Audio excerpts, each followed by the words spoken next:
Yeah, welcome everybody into round 3 of the 2024 MotoOption Supercross Championship and MX Simulator live here on Start Your Systems TV. I'm Kellen Brower, and I am so glad to welcome back to the booth this week the one, the only Andrew Wood. Hey Wood, you're back. You're ready for round 3 of action here at MotoOption Supercross, and we're so excited to have you here. I'm back. I'm super excited to be back. It's been too long, missed too many rounds of outdoors, and sadly missed the home or the opener at A1. So glad to be back round 3, and hopefully we can keep this going the whole season. If you're new to MotoOption Supercross with us here, myself and Andrew are both veterans, I guess, of the sport. We competed from 2012 to 2000 and what was the last race you did? 2019, somewhere 18, in that area. 19, yeah. Yeah, so we've been around the block a little bit. We know a lot of the competitors that we're racing tonight, and we're very excited to share our thoughts on all of that. This is round 3, though, and it is in San Diego, so bit of a hometown race for me. I know we both live close to the area, and it's very exciting to see that this weekend, but it's also a retro night. It is going to be the 50th anniversary of Monster Energy AMA Supercross this weekend, so they're doing some throwback stuff to commemorate that. And Awood, we get to see some throwback kits tonight. The guys, District Designs, they tell me they got good stuff on their bikes. We're going to see what the Phil's boys are throwing out there. I'm kind of excited. We're going to have like a Lit Kit award going out tonight. Yeah, that's what I'm like. You're saying good things are going to come. I'm excited. I was kind of making a face because I want to be the one to judge them. And I feel like we got to go through close-ups and see who's really got the best lit kit. How good did you do with the throwback? Always love like breast cancer, military appreciation. So throwback kits, retro kits are always dope, especially as we get older. It's more towards our childhood instead of before it. So we might see some stuff, that we saw back in, MX Unleashed and stuff like that. Which is getting retro 20 years ago, though. Yeah, we Googled what is retro recently, and it's 15 to 20 years or more. So, man, doesn't feel like that long ago. Like 2008, 2009 is 15 years ago now. Yeah. So, yikes. But yes, very excited to bring this to you guys tonight. Let's go ahead and pull up our qualifying times from earlier today and take a look at that. Well, actually, just a moment ago, these guys just finished up some qualifying, and I think we are now at time. So this should be time set as we are going into the night show here. Defending champion and current points leader Braden Carter, fastest at a 51 flat. Basically a second faster than Seth Carr. Colby Eaglin up there also in a 52.2. Carter looks like, compared to the rest of the competition though, Andrew, he has got something figured out on this San Diego track. Yeah, I mean, I haven't really had too much time to check out the track beforehand, but we'll figure out the rhythms really quick. There's got to be something he's doing a little bit different that's, it's going to be enough for us to notice 1 second on the 50-second Supercross track. So you could just tell with 2 through 9 all being within half a second and him being 1 second up, he's doing something different. And it's not just like Jet Lawrence being a little bit smoother. He's doing something big that's going to put him, separate him from the rest of the field. Yeah, no question about that. I want to point out a key figure in P9 there. That is Alexis Leclerc, who was not here last week in San Francisco. He appears to be back. And we also do not see, at least I am not finding him in this list, Payson Johnson, who qualified fastest in San Francisco and then elected not to race. So I think we have no Payson at all tonight. He did race Anaheim 1, didn't qualify for the main event, and is not appearing to be here this week. Looks like cutoff time was Anthony Pachone at a 53.9. So you run a 52 flat and your second fastest qualifier, you run a 53.9, you're 1.9 seconds slower, and you're the bubble spot. That shows us the times are going to be really close here tonight. That's crazy. RIP B. Lars and Devin Davis. Gonna be sad to miss them tonight. But yeah, it's just like when they're so stacked, it's crazy. Like, I'm going to start trying to qualify later on in the year and get 3-4 more months of practice, because these guys are just way too close right now. And, Devin Davis, there was a stat, hadn't like missed a main in so long, or got so many top 10s, right? Guy has the record, and it's now to see him missing, it just shows you how stacked the field is, and so many new names and high UIDs and new players. It's cool to see them mixing up. Yeah, no question about it, and those close times will certainly make a very interesting race here tonight. Let's take a look at 250 Supercross West, current points leader and now two-time winner on the season, Seth Shirley, with a 53.3, only 0.3 faster than Braden Tharp. I say only, but that is because Carter obviously put a second on the field. Colin Allen, Daniel Olson, Cooper Hunt, Times look a little bit more sparse, I feel like, in this 250 class. And then I say that and we have 54s stacked upon each other going down the list here. And then a lot of guys in this 55-second range. But it looks like 40th here, Colton Heckman squeaks in with a 56.2. So that's, over 3 seconds off of the top time right there. So it's a little bit more sporadic in this 250 class. And I'm actually keen to see, as you'll see in a minute, Awood, that the jumps this week are really kind of spread out. And I'm keen to see if the 450 guys are able to bust a few bigger lines because of that the 250 guys maybe can't get. Yeah, there's definitely some potential for that. We'll have to check that out once we see the track map before we load back in. It's cool in this one to see so many new numbers too, or new people. As I'm just looking at UIDs for up in the high 40,000s getting in there. These new racers kind of starting to show up in the 250 Pro class in RF. But man, Seth Shirley, even though he was only 0.3 away from second qualifier, seeing that big gap and then seeing the points gap is it has me worried that he can just be fastest qualifier, and who knows if this is going to turn into a perfect season for him. Yeah, we'll see the points right here. Actually, we'll go ahead and go up to the top and pull up those points. 250 West standings through 2 rounds. Seth Shirley 13 up on John Heilman, Hayden Stevenson, Braden Tharp, Evan Holt, Steve Bonnell, and Sam Weigman are all still within 1 race distance. But like you said, gaps already widening up in this 250 championship. And Seth has talked about wanting to have a really strong season this year, and he may be looking towards a potential to get this title in his grasp a little bit early if he keeps going on this track right here. Yeah, I mean, 2 rounds in, you're already halfway there to an early clinch. You got 7 or 8 more, and it's just he's getting dominant, and sooner or later he'll have to move up to 454 full time. Get a couple championships under your belt and be battling up with the big dogs, and it'll be someone else's turn. But man, he's definitely taken his time these last year or two to kind of move in and show everyone that he's the man right now in this class. Yeah, absolutely. We'll take a look at our 450 standings here before we jump at the server and get ready to go racing. Braden Carter has gone 1-2 through the first 2 rounds and sits on 49 points. Colby Eaglin, Jeremy Siebold, Nicholas Marchini, and Jacob Hubbard inside of the top 5. But 6th right there, first time winner last week. He did not race Anaheim 1, at least I don't believe he tried to even qualify, and then wins San Francisco. Pablo Vial looks ready and raring to go this week, and good to see a couple mix up there with Marchini from France. You got Eagland out of Canada, kind of making this a bit of a mixed bag inside of the top 6 positions here already. But yeah, it's kind of exciting to see some fresh faces like Vial get a win. Yeah, I mean, that's awesome for someone to get their first time win. It could only happen once in your career. We both know how that feels. And it's awesome to come in after missing the first round. What if something came up and he was trying to be a title hopeful, and it's going to be fun to see what he does tonight. If he can back it up, top 3, top 5, I would say that that's a really great showing. And if he just can continue to make all the races and do that, it would be fun to see him climb back up with a late start and, finish this series top 3, top 5. Yeah, no question about it. All right, let us get into the server and get ready to drop the gate here very soon. Looks like we have UIDs grabbed. UID grab in 1 minute, so they're still working on a couple things here. We will get us up in the studio here in just a moment and see how things are going. Yeah, let's go to our studio cam now and take a look at this track from above, Andrew Wood. You get a good perspective of kind of what we're looking at here tonight. Interesting design with kind of a diagonal start through the stadium and a right-handed first corner, which in sim is not going to matter with the right side foot brake or what have you. But really not a whole lot of like long rhythm lanes or anything like that. Really kind of a basic track, as a lot of people are saying. Yeah, I mean, I'm really looking at it. The second rhythm after the whoops looks really basic too, maybe 1 or 2 options. So it's pretty much going to be this wall corner. I feel like could come into it as far as passing opportunities with guys when we get into the race. But that first rhythm section, what people are doing, if there's an inside outside, I can't tell if it's a raised and unraised. It's raised on the first jump on the right side. Raised on the inside. Okay. Yeah. So going inside slow, but outside you could probably go roll triple, maybe even quad or something. Inside on triple double. It's that one I feel like is going to be the big decision maker.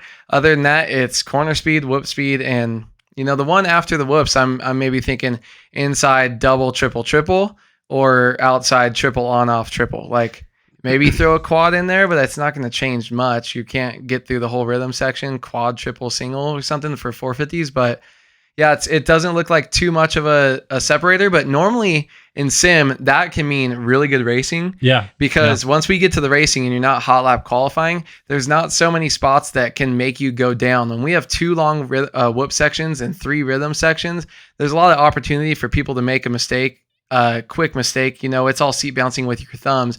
Easy mistakes can turn quick or turn big quick, and that means people going down and worse racing. So actually, if they can all stay up, it normally tends to be better racing for us, which would definitely suck in real life. Yeah, because it makes it keeps it close, I should say, not makes it close. Let's jump in the server here so we get an actual kind of perspective of this track. It looks like T-Lang put me on the gate. But like I said, yeah, long start straight into this right-hand first corner. It feels so open and then tightens up into this first corner.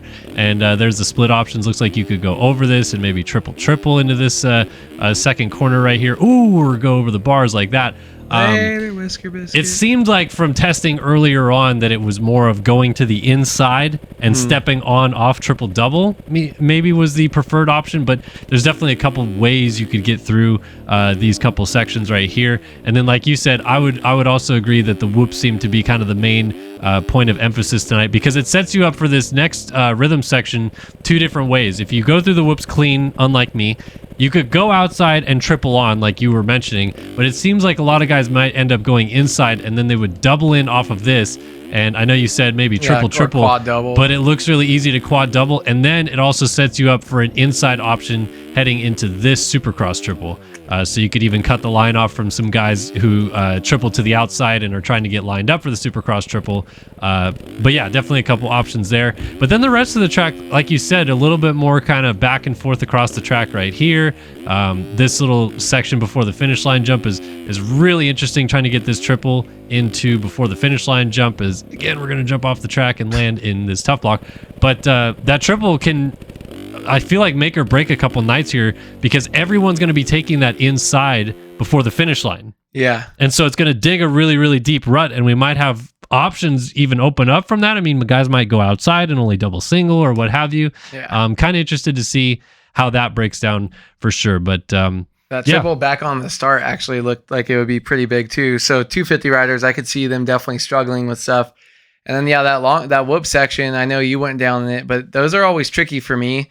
Was having to break into a 90-degree corner after the whoops, because you're having to slow down in them. When I really liked a bull berm after it, where you could accelerate through if you start getting sketchy. So, I mean, I think it should be basic, but I think we'll get some good racing with these guys. I honestly do. The track looks fun. Maybe a little bit one line through the insides from the rhythm on the left of our screen right now to the finish. But other than that, I still think there's some opportunity for these guys to make some moves. No, I 100% agree, and really looking forward to seeing how really these first couple races go, and maybe gives us an indication of what we're going to see coming into these main events that we're going to have here tonight. So if you're new with us, you haven't joined us before on MotoOption Supercross, the format is the exact same as a real Supercross, which means we are going to have 4 heat races, 2 250 West heats and 2 450 heats. Top 9 transfer through to the main event. Everyone else heads to the last chance qualifiers. So that will be 22 riders in both last chance qualifiers. 250 LCQ has 4 riders go through. 450 LCQ also has 4 riders go through. 22 riders line up each main event, 15 minutes plus a lap in that 250 main event and 20 plus a lap in our 450 main event. Will bring us through the entire show here tonight for round 3 of MotoOption Supercross live here on Start Your Systems TV on Twitch. Thank you guys for tuning in. Hopefully everybody is having a good night here so far. Good to see a lot of the new follows that we got joining the mix as well. And very much appreciate that. Yeah, it's go time, Maywood. 250 Heat 1 rolling up to the gate. We're going to go ahead and jump into the server here in a quick moment. Actually, let's go ahead and just jump over there right now. But now we get to see what this track looks like, see what a race is like, and see if Seth Shirley can keep the ball rolling, or who we have in this first heat. Has he won both of his heat races? Good question. I don't think so. I feel like he did not win his heat in Anaheim, if I remember correctly. D. Davis, get on that. D. Davis, get on that. Yeah. All right, here's who we got in 250 Heat number 1, we've got Zane Urich, Joey Arico, Evan Cormack, Caden Speck, Colton Heckman, Tyson Johnson, Cameron Perkins, Sonny Spicer, Noah McLaughlin, Timmy Briscoe, Austin Schaefer, Braden Tharp, Ryan Pinkerton, Evan Vanderkoy, Emmett Sund, Cooper Hunt, Alec Horn, and Emmanuel Cepeda. So we'll have to wait for that second heat. Obviously, our fast qualifier, Seth Shirley, will be in that one. What are we looking at? The purple retro kit. This one? Yeah. Yeah, there you go. It's a Red Bull KTM, too. So it's like a throwback to the KTM in the 90s with that white and the purple seat. Yeah, that thing is sick. That's PMG is leader right now so far. The first one to really catch my eye, I think I saw maybe 1 or 2 more in there, but not too many. But this is also 250 class, maybe a couple more teams. Yeah. Be sure everyone in chat to let us know if the audio is mixed up a little bit. Just want to make sure that myself or Awood or someone isn't too loud over the other person. So let us know. But also, gear up and rev up to drop the gate here in San Diego, folks. It's 250 Heat 1. Here we go. Oh, a couple guys looping out. It looks like a Cowie up the inside might get there first. Pushes wide. Ooh. A lot of guys push wide. And coming through is Braden Tharp on the Covenant number 23. Yeah, Braden Tharp with a textbook start right there. Just might have been 5th or 6th coming in, but you hug that inside. Everyone else is blowing wide, getting a little bit too excited. And look at this. He's got a huge lead already right now. Just got to keep it nice through the whoops here. And let's see what these 250 riders are doing through here. So they are able to triple on, too. It's barely, That's though. So big. He really had to bust that one out. And I feel like the 250 class, the first 3 rounds, the whoops have been the real treacherous spot for these 250 guys. And I don't know if it's just the way that Race Factory is building them this year, but it doesn't seem like the 250s really stay on top of them too well. You got to wait for the road to kind of wear down a line through them, as we saw Tharp get a little bit kind of sideways in them on that first lap. He's got a good lead over Ben Kafa, as I'm told is how you say that. And then Emmanuel Cepeda 3rd, Noah McLaughlin, Colton Heckman, Sonny Spicer 6th, Austin Schaefer, Evan Vanderkoy, and Caden Speck rounds out the top 9. So it looks like we had some early crashing because we got some Phil's guys battling it out here. Alec Horn and Caden Speck for the final spot. Yeah, Caden Speck definitely has some company on his tail right here. See these guys hugging the inside, these 250 riders, some going outside, some going inside. That'll be interesting to see what kind of works out. It looks like that inside worked out better, even if he didn't case that. The Alec Horn took right there, and then he just got blasted. Yeah, got blasted. Cooper Hunt just put him right over the berm right there, so unfortunate that we got some stacking up right here. That is Vanderkoy down with Horn after the whoops. And so Pinkerton goes by, Holden Coat also went by, and Hunt also made it through as well.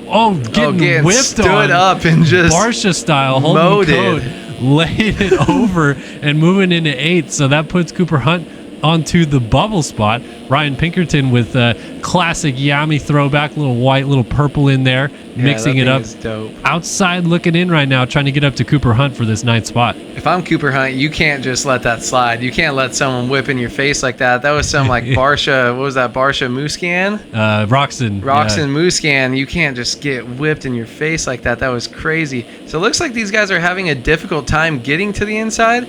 You have to kind of take a second to slow up there, but then we see a little bit of a missed rhythm. So Cooper Hunt able to keep knocking off some passes here and getting away from that 9th place spot. Definitely don't want to be hanging around back there too deep into a heat race. Yeah, he has moved his way up into 8th now, which pushes Holden Coat back to the transfer spot, but it seems like this is still not over. Coat wants to get up there and mix it up. They have a small gap as they start to reel in Colton Heckman, and who else we got up here? That is Sonny Spicer on the Finca Motorsports program. So Heckman now starting to deal with a little bit of pressure. The younger brother of Alex Heckman, as he gets crossed up before the finish line jump, he is in the 7th spot, or excuse me, the 7th spot, just ahead of Cooper Hunt and Holden Coat. But this is turning into quite the freight train right now.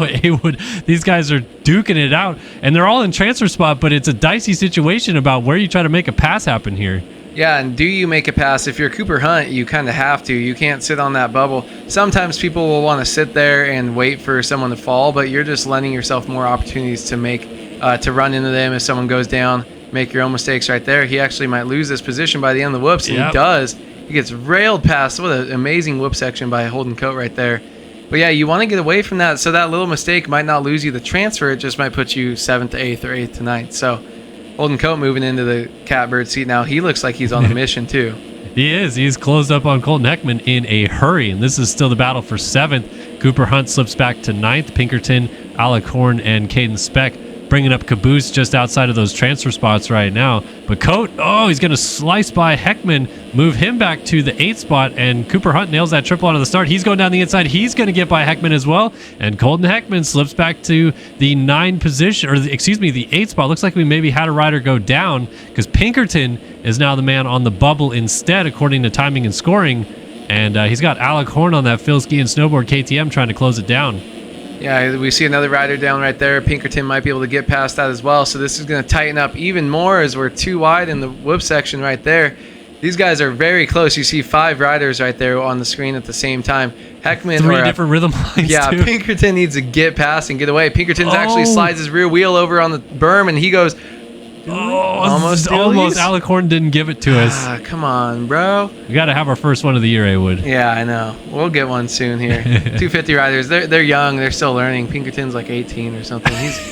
He's still got some. Actually, I don't even think he's that old. Got some time to learn. Well, look at this battle for the final transfer spot. Oh, Pinkerton's going to jump off the track. Here comes Horn. Pinkerton gets back on and blocks that position. But Horn is trying to find a way through. It's kind of follow the leader through these first couple sections, but when we get to the whoops, everything kicks off. Yeah, can we talk about how sick the tire marks in the dirt are? Yes. Like, what a big game changer that is. Like, as far as seeing people's lines, all that stuff. It looks awesome. No, I agree. I haven't watched a race yet with it. Just ridden with me and one person. Oh, Pinkerton hits his head, loses his front end, rear end at the same time, then hits his head on the bale, goes down. He's going to lose about 3 spots right there. Yeah, look at how close everybody still was. Vanderkoy ends up going by a spec. And I think Horn is, now into the final transfer spot as he goes through our mechanics tough blocks right there. Already just about out of time as Horn has moved into 9th. Let's peek back out front. Oh, Tharp, our leader, just went down as we get to him. And he is going to get up just as Cepeda gets there, I think. 10 seconds was the gap. And Cepeda's tripling in right behind him now. So Tharp maintains the lead. He had gotten away a little bit, but we switched to him just in time to see, I guess, the first real mistake of the race for the 23. Yeah, what a weird spot for him to crash, too. He was like already up in the berm. Is that Cepeda that goes by him right there? Cepeda gets the lead. A better line right there. Ooh, cuts back crazy. So now these two dicing at it. Cepeda's going to want to hold on. He's probably got... one more lap right after this? We should... White flag should be coming out this time by as the battle for the lead is on here for 250 heat number 1. Cepeda and Braden Tharp going at it. White flag is indeed waving. Here we go, A-Wood. 1 lap to go. So now this is just Cepeda trying to go and throw on. Nothing to lose right here. You got to go at it. You are up there, and Tharp just sends it, just keeps holding it on, cuts way deep in the corner, but keeps it clean and just lays him up. Cepeda's going to try to see if he can hold on right here. See, so they're going over triple from there. Okay, so that's the line. I saw someone mess it up, and I thought there was a different, bigger line, but it'll be interesting to see what 450s do and guys in the next heat. Tharp now just throwing down, but man, biggest commentator's curse ever. The second we switch to him, he's going down. Oh, unbelievable. But he did make amends very quickly, got by Cepeda, and really already opened up a pretty nice gap here on this last lap. Looks like 3.5 seconds with a turn to go. So Braden Tharp is going to bring it down to the finish line. Heat number 1 in San Diego goes to Braden Tharp as the Covenant number 23 underflips over the line and crashes. Manuel Cepeda ends up in 2nd. Ben Kafa gets 3rd. It's Austin Schaefer 4th. Holden Coate rounds out our top 5. Horn makes it all the way up to 6th with Cooper Hunt 7th, Caden Speck 8th, and Pinkerton in that final transfer spot. Looks like Vanderkoy is just short unless anything weird happens to the flag. It is Pinkerton in 9th, and Evan Vanderkoy heads to the LCQ. Tough break for him. McLaughlin, Spicer, Heckman, Perkins, Sund, Johnson, Urich, Cormac, Briscoe, Rico also joining him in the last chance qualifier, barring any penalties. Yeah, it looks like Moof just didn't have the speed. He's half a second off, the guy in front of him as far as lap times. I mean, I'm assuming he had a couple crashes or mistakes himself, but sometimes you're just like that little bit of pace doesn't get you there, because it seemed like he wasn't really in and out, and we didn't see him really going down. He was just kind of on that like 10-11 bubble that whole race. So, I mean, that's a good sign though going into the LCQ, because you look at all the other guys that you were able to throw down and stay ahead of. But pumped for all those guys staying in it. Yeah, let's look at some kits here. Well, I'm trying to look at 13, who was out as Cooper Hunt. So he lost a spot. He ended up 8th, but the same top 9 ended up going through. yeah, we'll get to the kits. We'll get there when it's time. We'll get there. We'll get there when it's time. Let's head back in studio here for a brief moment. Andrew Wood, Kellen Brower in the booth hanging out, getting ready to go for 250 heat number 2 coming up next. So we've seen one race on this racetrack. What do you think about this track here tonight so far? I mean, I like it. It's people said, a little bit basic, but we saw there was times where you could see 4 through 9 on the screen at the same time. And then the guys in, 10 through 12 were right there. And then Tharp was just that he was staying up. So was, Ryder in second, but he just had that pace difference. I think maybe small mistakes created that 11-second gap that we saw when we switched up there. But other than that, I think when you get the top guys together, the best of the best in the main, I think we're going to see a pretty even distribution and kind of battles throughout the pack. Honestly, I kind of like when it's not too tricky in sim, at least. There's not those separators, which mean close racing, and that's nonstop action for us to call. Yeah, definitely. I like that we get a little bit of a closer racetrack here tonight. Hopefully, what I'm not seeing so far with this track that I'm a little bit bothered by is the way that they laid it out, because you have back-to-back 90s after the whoops, and then you have like a, 80, 70 degree corner across the start into a bowl corner, into another, 70 degree corner. I feel like that is not very productive to racing. Like, I feel like it makes it very one line, basically from the whoops to the finish. And then we have a couple bowl berms back-to-back, but even the first corner so far has been really one line. Yeah, I would say I was going to make a comment of after because the rhythm section, you could still go triple on, double in. I think there's still some opportunities there, get hung up trying to double to the inside. I think from the lip of the triple to the finish line, there's absolutely nothing happening. Yeah, and it'll be like that in real life, even worse, but it's just 90-90, basically hold your inside. And it sucks too a lot of times when they do use up the floor of a football stadium, because you could have 10 90s back and forth in the football, or 10 180s, but every track in the football stadium, you have to have 2 90s to get back your circle. Like, that's how it works. So it's kind of a bummer that on top of those 2 90s, then you lead into kind of more stuff that kind of doesn't wrap around. But I mean, we'll see. I think we'll get good racing here tonight, but real life, we might have to. Hopefully, it's another mutter. Then it doesn't matter. They can do whatever. No. Do not put that on us. We do For not you? No, I think mud races are so sick. Mud races are good. We don't need back-to-back in the mud races. That guy was I'm sick. good. That was a nice front flip. Okay, go back to that red and white. What do we got? This one? Okay, that's not super retro, but it looks cool. Yeah, that's I just like that new gear. Alpine It just looks cool.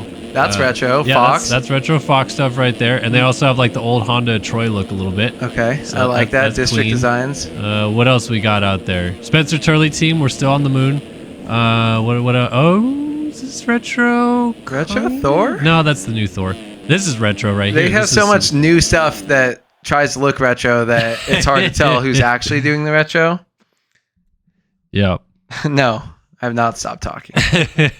That's why someone told me that, they said hydrate, so I had to drink to stop talking. Yep. All right, folks, here we go. 250 Heat 2 is lined up and ready to go on the gate here in San Diego. Let's see who comes out of the gate first in 250 Heat 2. Top 9 of the main event. Let's go. Oh, Shirley got a great jump. Huge. He's drag racing to the first corner. That's Evan Holt on the 18 who pushes him wide. Who comes out first? Way up the inside. Hayden Stevenson gets there and causes a bit of a pileup because he crossed over whoever was in second. Stevenson on the 12, who had to go through the LCQ last week, leads Heat 2 in San Diego. Yeah, a couple guys wadding up, casing jumps going left and right. Stevenson with the textbook start, though. Same thing. We saw him hug the inside. Number 18 pushed out Shirley, and they were both on the outside. It looked like 18 was going to get through, but I think that's Holty. But Stevenson, just hugs the inside bails, and look at him go. He's got such a big gap like Tharp, and now this race is all his. What he wants to do with it, he commands it. Yeah, this is a much better position for Stevenson than last week, who had to go through that last chance qualifier and then still ended up on the podium in San Francisco. John Heilman, who's second in the championship, he's in a good spot in second in this race, bringing Lucas Brune and Tyler Shoei with him. So Shirley, despite being kind of hung up in that first turn chaos, still inside the top 5. It looks like maybe he didn't go down and everyone else did around him. Yeah, he was able to stay up. I'm sure he used that champion smarts right there to kind of work his way back, not get caught up in too much of that. Running some rainbow gear here, looking like he should be playing Mario Kart right now. Just picked up a star, and he's trying to be on the move up to the front. Yeah, he is putting the JIBR.co number 1W through those whoops like it's nobody's business now, up into the top 5 like we mentioned. Daniel Olson is 6 ahead of Dash McMillan on the plus 62 number 341 machine. I don't know what that means. Because I was going to say 369, but that gets you to like 341 plus 62. Yeah, 403. I don't know. Like some 44? We out here. Colin Allen is right now in the 8th spot, I believe, and Tucker Zimmerman rounds out our transfer positions. So Zim in the BPC machine in 9th. Arthur Miranda, who we've had getting yelled at us in the chat to take a look at Arthur Miranda. I forget who that was. One of our favorite Brazilians. He's got to be a Brazilian. Yeah, there's definitely some Brazilian love going around for Miranda on the MSK program. He is in 10th right now. Evan Holt, who has had a good, mixed bag for the first couple of rounds. He almost won the Anaheim opener and then was in a great spot in San Francisco before kind of working his way backwards. And now almost getting the whole shot in this one to going down out of the first corner, finds himself outside of a transfer spot trying to work his way forward on the District Designs hashtag Mug Mafia number 18. Little front door action right there, but all good in the end. Keeps it on 2 wheels and is trying to keep tabs on Arthur Miranda up ahead of him. Yeah, that's pretty. Some of these guys riding pretty good, and guys that not too many of the heavy hitter names I feel like I've come to expect. But this 250 class, I gotta remember like the different coasts, and some people graduate out of it. It's fun seeing new, fresh faces and getting able to watch their stories as they go through. I know I missed the first 2 rounds, so they could have already established themselves, but it's fun for me seeing these new guys for the first time coming out performing. Stevenson still got that start right there, but now he's in a battle, right? Yeah, battle with John Heilman. I saw that the lead had changed hands momentarily. Heilman, I think, got it through the whoops, and Stevenson got it right back from him, but the battle for the lead is on. Stevenson of Yogi Designs leads from John Heilman of Finca. The 12 and the 49 are out front, and they still have those 2 riders right with them, but it seems like Heilman is the one on the move right here. He wants to go to the race lead. Yeah, these guys, you can kind of tell in the body language of like their riders when they start to get on it and they start kind of banging corners and leaning over a little bit harder, just getting in general a little bit more loose. These guys are hanging it out. And then you see Tyler Schau in 3rd right there. He's super close as well. He's trying to get back into the mix and make this a 3-man battle. But these guys, just watch how much faster their corner speed gets and how much more they lay it over. But with that speed is going to come mistakes, getting a little bit sketchy. Oh, showy. I thought he was going to make the pass there, and now look at that. Shirley's the benefactor of that. Yeah, we haven't done any onboard action, so let's go on board with P3 right now. 55.5 last time by, and we thought it was a battle for those 2 guys out front, but I feel like Seth Shirley is saying, hello, I would like to work through both of you guys if I can here before this is done. We've still got a minute and a half left on the clock, and Seth Shirley is moving. Yeah, he's barking, had the best 54.5, just dropped to 53.9 right here, and he's got at least 2 laps to go. They're going to come around. No, it's going to be 3 laps to go by the time they get this. So these guys are putting in a lot of laps. And I honestly, when you got a 2-second lead on Seth Shirley and he's going this fast, I don't think you really stand a chance. So we're going to have to see that. But look at these. This is fun to watch the kind of battle get tighter from the nose of Shirley's motorcycle. Yeah, you see Stevenson is getting caught by Heilman again, and Heilman's thinking about making a pass up the inside. Shirley's getting right up on both of them. Into the tough blocks he goes. Still nails the triple on off. As Heilman goes to the lead, Shirley down the inside is going to try to get both of them into the triple. We go. Doolies! And almost Triley's because Stevenson just dead air Leclerc'd it behind these guys. But Shirley up into second. Heilman in the lead gets tossed off the corner. Shirley takes a right turn off the track, falls back to 3rd. And meanwhile, just Stevenson had the lead. Heilman gets it back over the finish line jump. And still, these guys are battling it out on lap 7. Yeah, that was awesome. It kind of, you saw it all get shaken up. Oh, Stevenson! How did Heilman stay on 2 wheels? He got absolutely cleaned. That was sick. And that was awesome. Somehow he stayed up, and now I feel like he's going to be a little extra motivated to go after the race lead right here because he got tuned up a little bit. Stevenson wanted that lead back and wanted it in any way possible, but you still got to worry about Seth Shirley back there on the one dub trying to sneak into the picture. He is all over him, and Shirley not able to triple in right there, so Heilman's going to get a little bit of a breather. Yeah, I mean, we got a lap and a half left. They got right now as they're coming towards the finish line, and that just shows you Stevenson doesn't care about poking the bear. He says, I really want this heat win. I want that gate pick. I want everything that comes along with this, and he just gave it straight to Heilman. And now he's coming across, 1 lap to go, but still got him hot on his heels. Just missed that triple right there coming into the finish. White flag is out, and Stevenson certainly is a little bit of a sitting duck now as Heilman has closed that gap back down a little bit. This could get real wild for the win of 250 heat number 2. As Shirley still lurking there in third. We got a little lap traffic issues just ahead as Stevenson's trying to get around those guys. He hangs a right, gets out of the way, but man, oh man, Heilman has got the bit between his teeth. He has closed that gap down. Oh, Stevenson sideways and down in the whoops, goes off the track. Heilman takes the lead with Shirley right on his tails. They both triple on side by side to this corner. Heilman's going to run him high. Shirley cuts back up underneath. They both scrub the triple. Dually style. And who's going to get this win? Shirley's going to tuck to the inside. Heilman left the door wide open. Goes back up the inside. Parks him and puts him down. John Heilman to the flag is going to take 250 heat number 2. What a sicko. He threw it a little bit wide, went through the bales. Couldn't even see Shirley, I bet. Probably had to hold up a little bit. Came back through those mechanics bales and was like, this is my shot. That maybe is one of the benefits right there of having such a good big open corner. Got some guys sending it along a showy drop back all the way. For ninth. Talent of precision gets put over a berm by, I think it was Race Cobble, and who just went through? Oh, I don't think that was for position. So Talent gets punted over the berm and still makes the main after Race Cobble punts him and then crashes by himself. I would be livid. That was a textbook punt. And that was awesome. Wow. That was wild. I need an instant replay. Chat, somebody clip that, chat. Can we you do just that? got there in time. I was trying to go back and see that battle for ninth, but Talon goes to the main event there on the 945 machine. Penalties in, and he is good to go. Tyler Shoei, Colin Allen also finished up there with Daniel Olson. Hayden Stevenson ends up 5th. McMillan 4th, with Lucas Brun ending up in 3rd. As Shirley ends up 2nd, Heilman wins that heat, and that was a doozy of a heat race right there. That was a good one. Yeah, that was awesome. I mean, watching how much fight Heilman and Stevenson had, and then Tharp in that first heat. I mean, I came in not able to rewatch any of the mains, thinking, maybe Shirley does have this perfect season on lock or something if he's got a certain goal. Or, I mean, that's how you start it. You get 2 wins in a row, man. That's what I'd be talking about if I was him. But he's got some competition here for sure. I got an icy cold take, I think. Icy cold take. Stevenson, broken elbow means nothing to me. Broken elbow, like in sim. So they're saying he's playing with a broken elbow. Like it doesn't affect you. Yeah, but it depends on if the cast is like halfway up his fingers or whatever. If he's got in the thumb cast like this, I can see like maybe, but I've also have seen so many like Matt Burkines with pins and stuff all throughout their wrist. But like as far as broken elbow itself, I feel like that's the same as me telling you broke your ankle or your leg. As far as race performance wise. Yeah.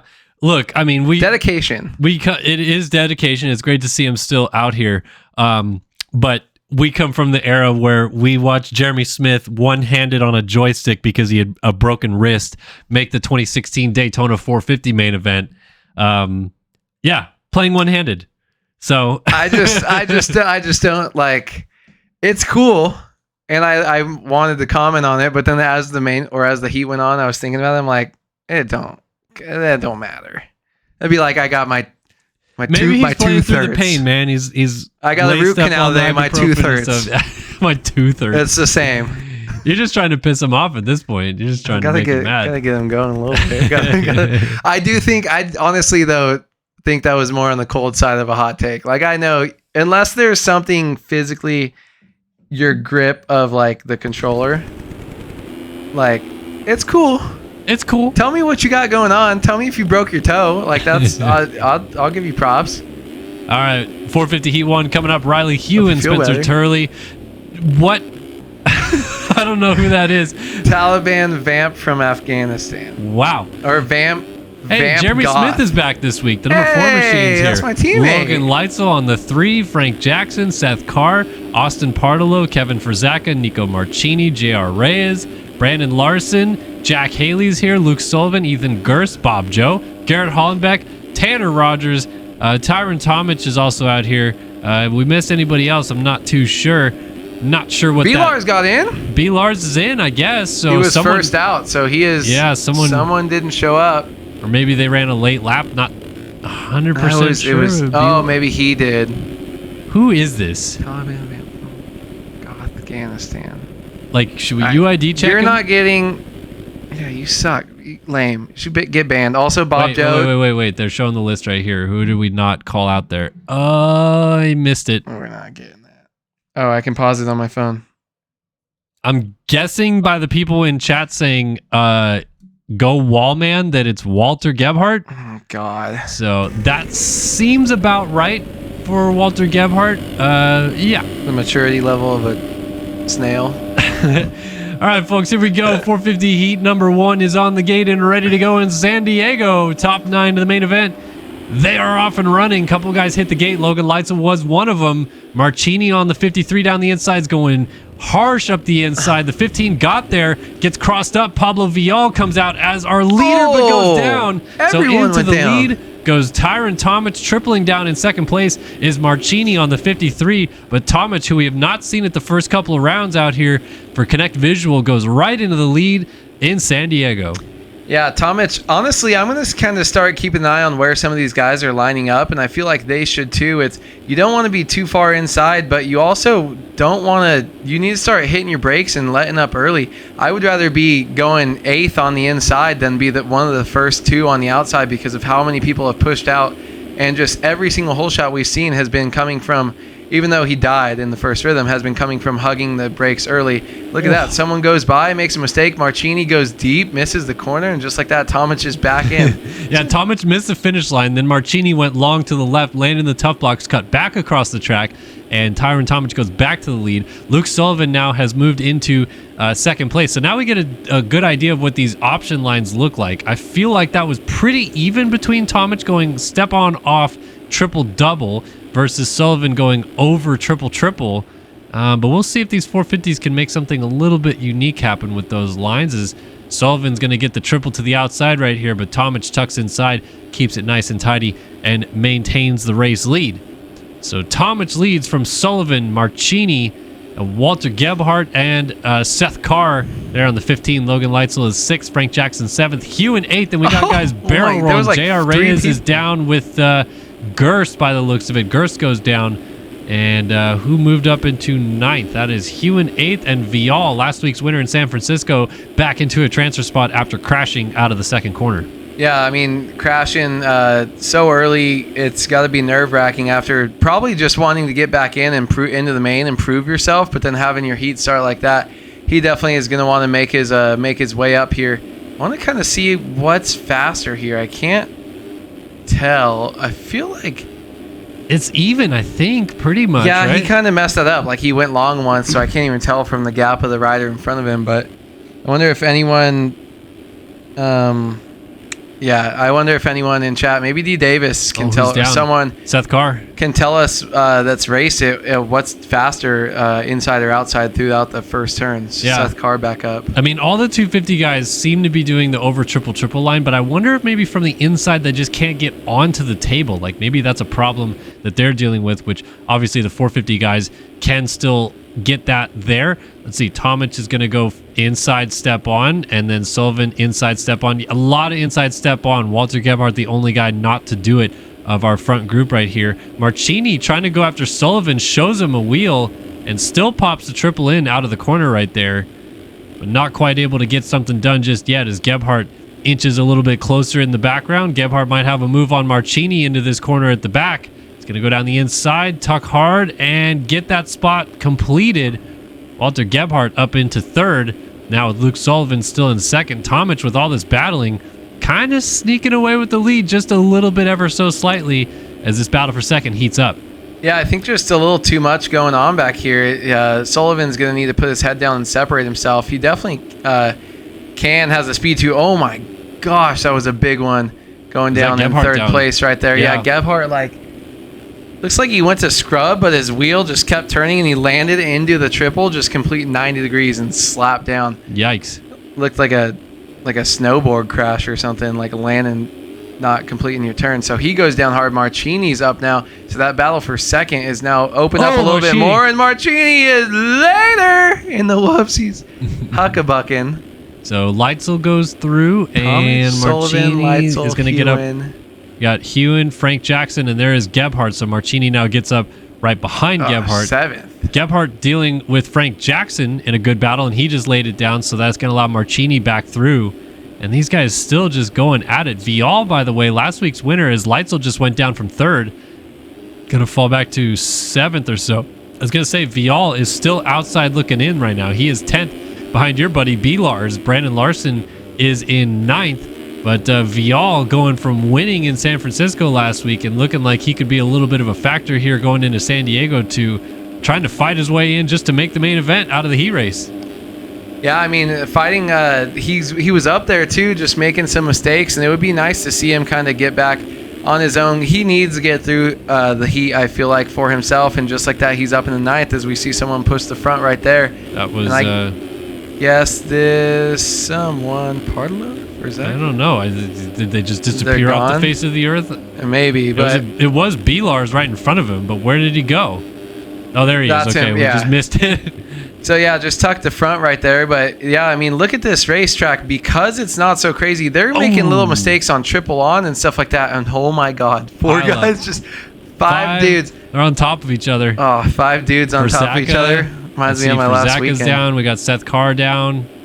Oh, and then getting hung up there in the background. Tanner Rogers. This is a mess. Some guys are top 10 in points like Rogers, and they are buried. Seth Shirley easily made the main events last week. Jack Haley's out of this one, and Shirley's outside looking in. So there's some really big names having a terrible night so far, and they are going to need to turn it around in a big way. But Vial does make it up into 9th now. Let's peek forward and see if we find any more battles going on up here. It is still Tomic, and Tomic is coming to get the white flag right now in the race lead. Tyron Tomic making it look way easier than it is right now in San Diego. So despite casing or rolling the finish line jump, is still going to maybe lead this thing wire to wire. So how about this for Tyron Tomic out of Australia, Andrew? Not racing the first 2 rounds and might be on his way to a heat race win here in San Diego. Yeah, I mean, Tyron Tomic might do what Vial did last weekend and just come in and show all these guys up as we have an intruder in the booth. Tyron Tomic, though, easily out here just kind of laying it down on these guys.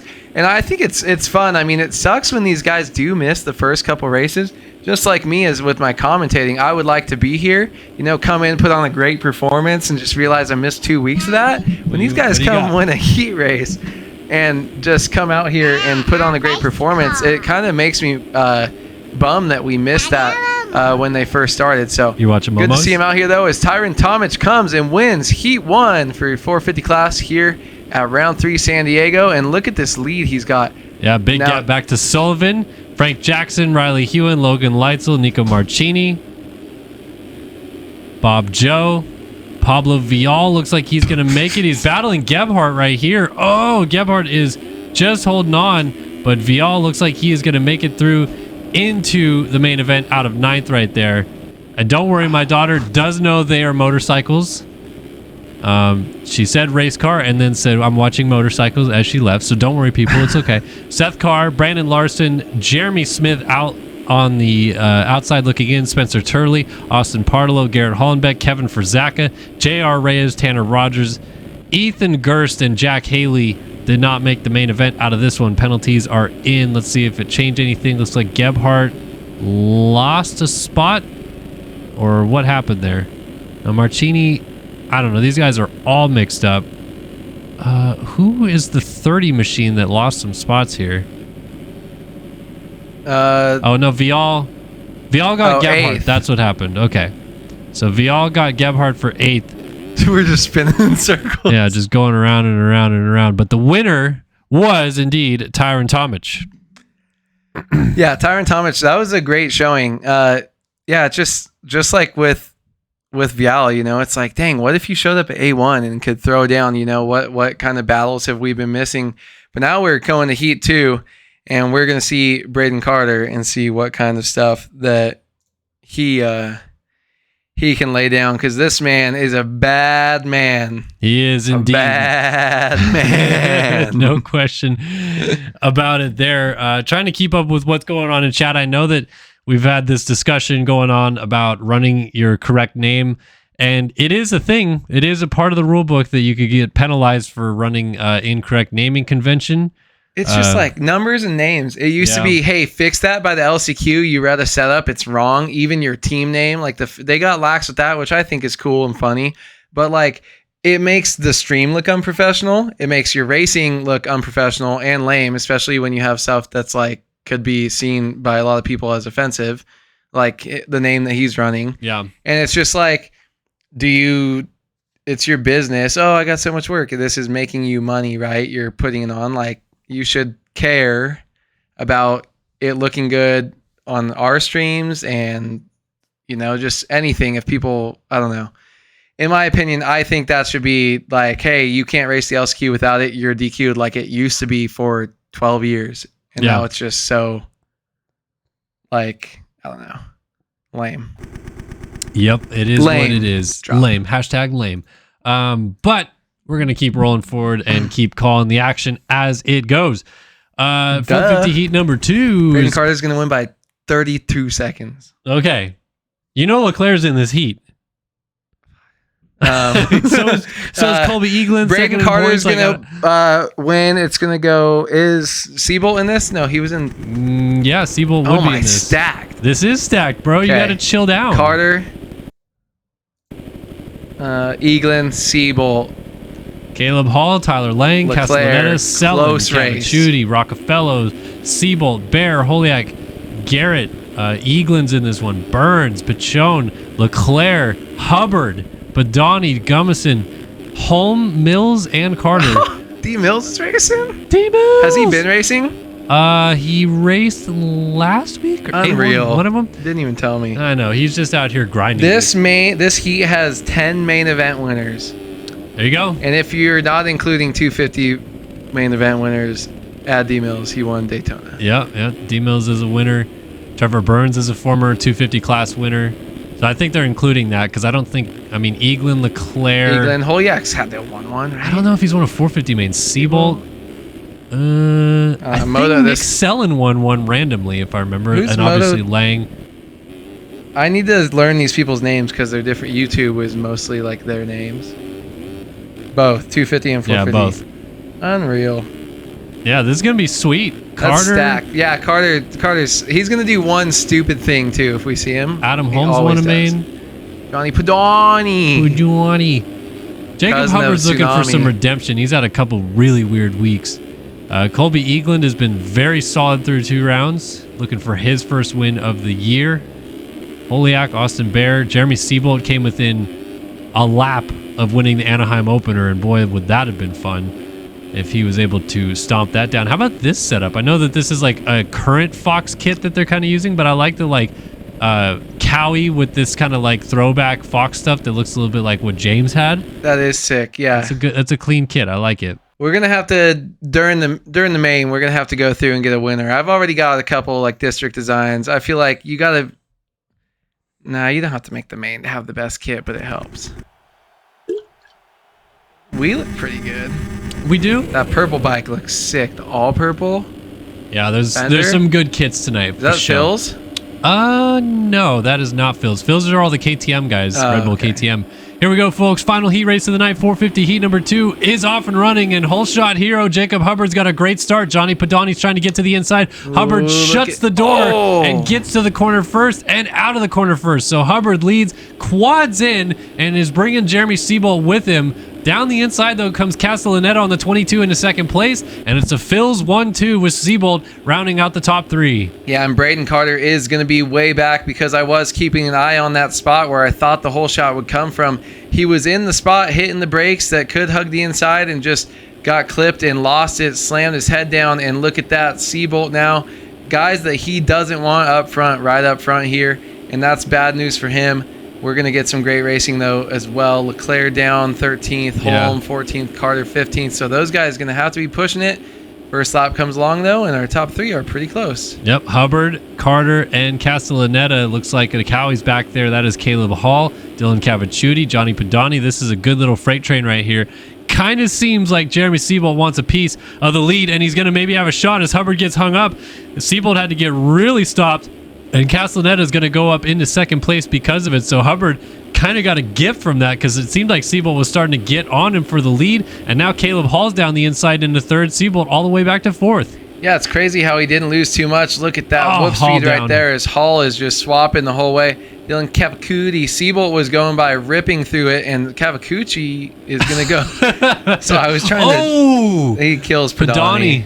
Yeah, Padani got crossed up right there. Awesome last name on awesome last name crime. By the way, Dylan Cavicciuti told me that is pronounced Cavicciuti. That's okay.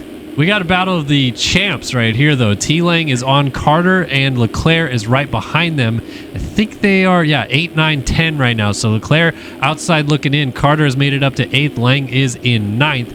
And Eaglin, who's second in the championship, is 11th. So this is a heavy hitter group right here, 8 through 11. And only 2 of them are currently in as they try to catch up to that freight train ahead of them. And here comes Leclerc down the inside trying to get up on Lang for the final transfer spot. He might get it. He is down the inside to make that pass. Lang squares it off. I love that. Side by side into the whoops. Who's going to have the better drive? Leclerc up on top of him and through. Eaglin might squeeze through both of them. Off the track coming back on was Seabolt, I think. Yeah, Seabolt. So these guys are all still jockeying positions. Oh my gosh. Oh, and then Eaglin gets into the back of Seth Garrett, who crossed up on the triple just ahead of these guys. And Leclerc's trying to get around Garrett from off track, gets back on, and has made that pass. Now Carter is through these guys, Cavicciuti and Holiak. He is up into 5th now, I believe. 4th for Carter. Wow. And already on the rear fender of Nick Sellen, who has moved up into 3rd. Our leader is now Hubbard. So things, Hubbard, I should say, was still leading. He's got Castellaneta 2nd. And now Carter's trying to make it a Phil's 1, 2, 3. Almost goes down off the side of the track. How did he still triple that? Oh my goodness, almost through the front door there. And he's still holding on as he's right by Nick Sellen in a battle for 3rd. Yeah, everyone I've seen go down the right side of the whoop seems like they're going faster. I honestly don't know if it's just like what's happening or if the guys don't have the drive from squaring up and jumping on the left side, but I keep seeing people rip by on the right side. And then Braden Carter dropped to 53. Everyone in front of him has not even been close to that. So I think he's going to keep moving his way up. After that bad start, you see what going down on the start gets you, and he's just burning through this just like Roxon last week. Doesn't matter where he starts, he's going to get up there. And man, when the main event comes along and there's a long race, it's going to be hard to say that he can't get past these guys and get up for a win. So we'll see if Hubbard can kind of keep that gap from him at least. Yep, close. Oh, front end tuck right there. And Leclerc now getting into the mix. Leclerc's made some good progress. Cavicciuti, Seabolt is now into the final transfer spot just ahead of Caleb Hall. Yeah, this is so stacked. Like the 5th to 15th is just ridiculous. Like, I mean, so many guys that aren't even close. I know. Lang is out. Eagland is out. These guys are not only main event winners. I mean, Eagland is 2nd in the points right now. He's the only guy that's really got Carter within an arm's reach, and he's still not in a transfer spot with only a minute and a half left to go. Yeah, they gotta get it together too, because you look at this and you finish 12th. You know, you're 3 spots out. Then you're going to the LCQ, and you're the 6th best guy, depending on it. I do think that this heat is a little bit more crazy stacked. Probably one of the more stacked heats we've ever seen. But man, it's just going to be difficult because and just like that, you get someone sliding out. Landed and that too. Runs straight into Lang, just loses his rear wheel coming off that berm. And now both those guys are even further from a transfer spot because they weren't even in one to begin with. Yeah, this is going to be a brutal trying to get back up into the mix. As Seabolt and Caleb Hall still dicing it out. I think this is still for 9th. It is. So Seabolt is through on him getting up into a transfer spot, and Hall is still trying to fight back.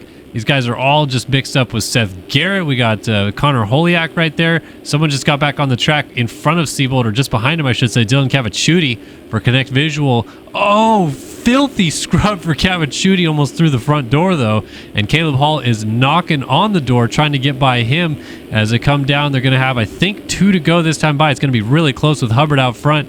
Oh, Caleb Hall wants a piece of Cavicciuti for this final transfer spot. Yeah, Cavicciuti is sending it right there. You see these guys just pushing, you could just once again see like the body language of them on the bike pushing and seat bouncing and all sorts of different stuff. So it's all going to be about staying on two wheels, and just like that, Cavacciuti just loses it a little bit, and just like that, he's going to give up the transfer spot. He's going to triple single here, but someone else was down there. Siebold was down. So now we have your third in points. He is down and outside of the transfer position as they come in the whoop section.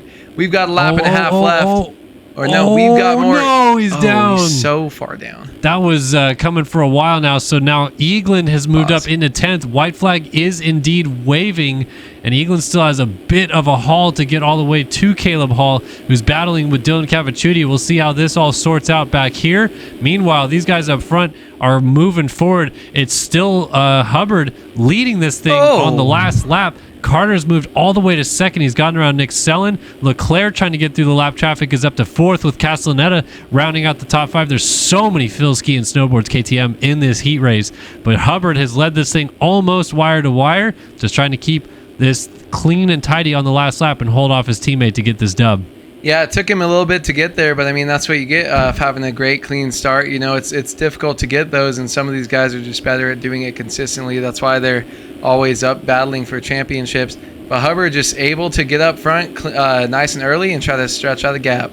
So Hubbard comes down to the finish line. He will win 450 heat number 2. Carter ends up right behind him in second. Leclerc gets third. Castellaneta is going to get fourth with lappers right behind him. Connor Holiak, Nick Sellen 6th, Cavacciuti 7th, Caleb Hall 8th, and Seth Garrett did get into 9th, which means Eagland is out. Jeremy Siebold is out. Anthony Pachone not going through either. Tyler Lang is going to the LCQ. Trevor Burns, Jared Gummison, Aaron Rockefeller, Adam Holm, Daniel Mills, Austin Bear, Johnny Padani.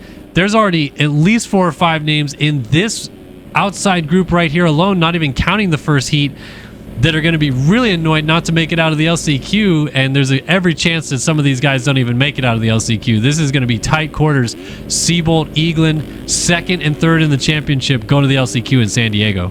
Yeah, it's just crazy seeing the names. Also, I want to give a shout out. Who is it 99? Can you go through the top 10? Top 10, yeah. Seth Garrett? No, I don't know his name. Keep going. Nick Sellen. Yep. Where did he come from? He's from Germany, bro. Oh, he's running number 2. He's number 412 though. But is he a rookie? Because I was looking for the 3 digits. I'm like, this guy, is he a rookie? Like, is this his first time or EMF racer? No. In fact, 2 years ago, I believe it was, he led 2 separate main events, 450 main events, until the last lap, I think, and lost both of them. In NA? Yeah. It's not like I'm not here. So, like, people, like, know. And there you go. Look at that. He is a 3-time EU SX champ.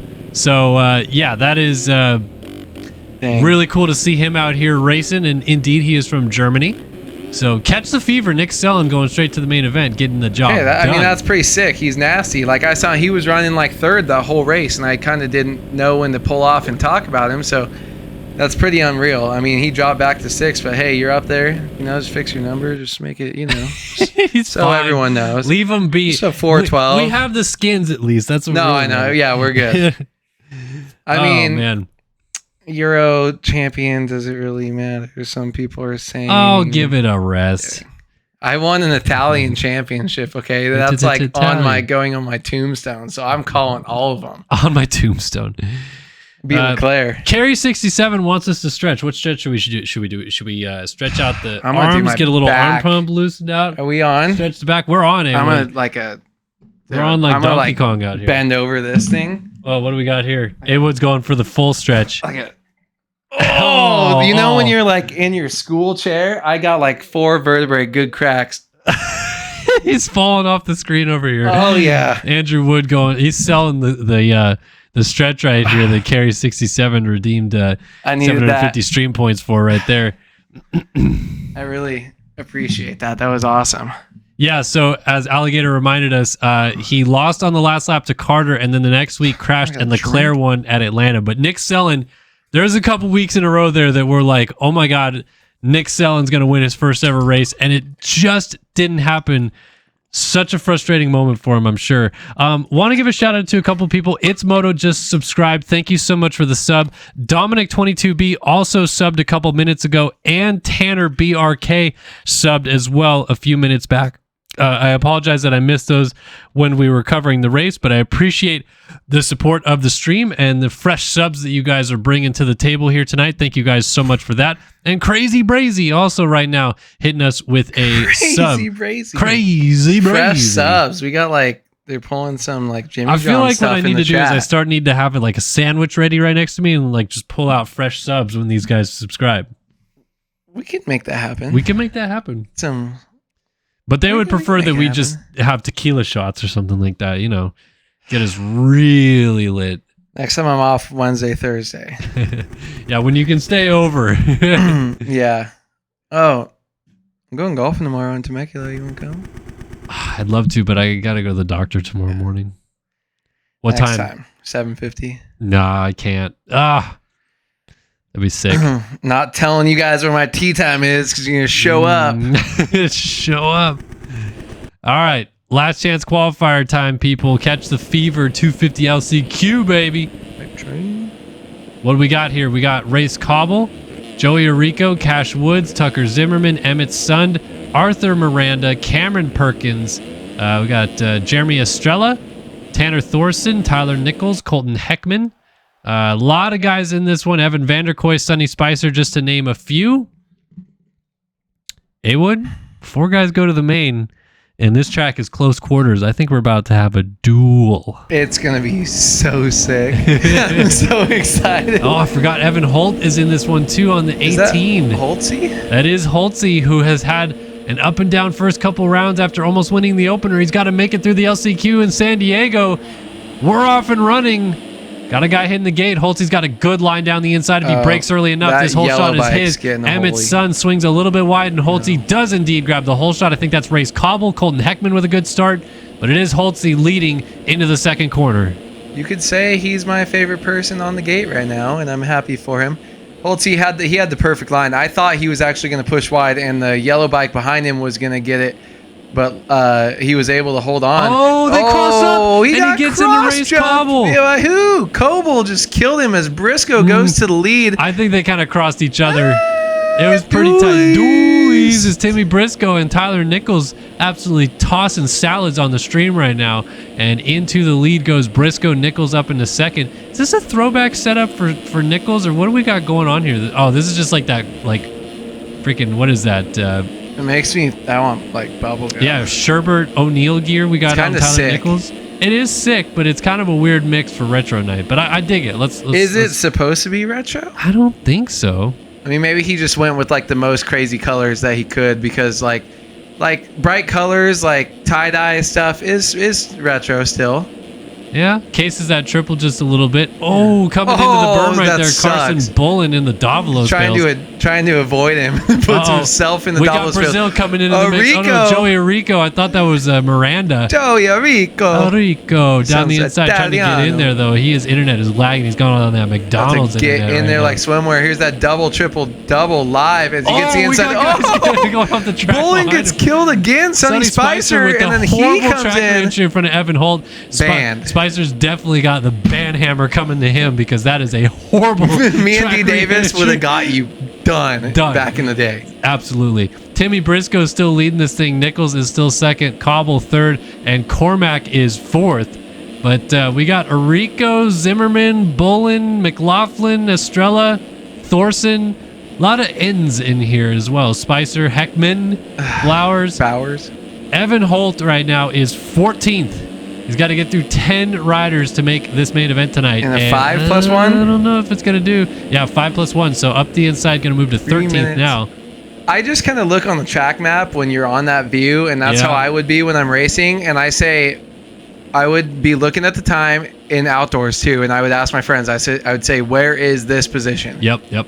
Or who's at this jump? Because in my head, I can get that far. Yep. And it would work if you stay up, but we'll see what happens. I mean, there's going to be a ton more carnage. We've seen so much in the first 2 minutes that was just brazy. These guys are just completely out of control here. So there's going to be some more people going down. Holtzy now up to 10th. scrolling across the screen. Tyler Nichols, though. Yeah, he took over the race lead from Briscoe. Wanted to give he's just been cruising. his due at the front here as he has moved out into the race lead. Briscoe's still right with him. Cobble third and Cormac fourth. These guys are pretty solid right now. Obviously, it just takes one moment for any of them, for others to get in the mix. In fact, right there, Briscoe just made a mistake, and Cobble moves into second. Briscoe cases the triple in. Got some hops in the whoops for these guys. Oh, and our leader Nichols is down. And someone just front flipped. that was Zimmerman front flipping. Rode it out We got guys going down in the whoops behind that as Joey Arico lays it down. Let's see who goes by him. He is going to get going just as Evan Holt gets there. Thorson went by. Carson Bolin through as well. And is this a battle for transfer now? Yes, Nichols is right on Zimmerman for a transfer spot. Our cameras are trying to get there to see what's going on as Nichols almost got there and then almost laid it down before the finish line jump. Over that jump we go. Zimmerman still is on the bubble spot. So Briscoe has retaken the lead with Nichols going down. Cobble is on him for the lead with Cormac right there as well. But we're watching this chaotic battle for the transfer spot and seeing if anything changes right now. Zimmerman is running a tidy race at the moment as, so Holtze is still just 12 back. He's going to need some crashing.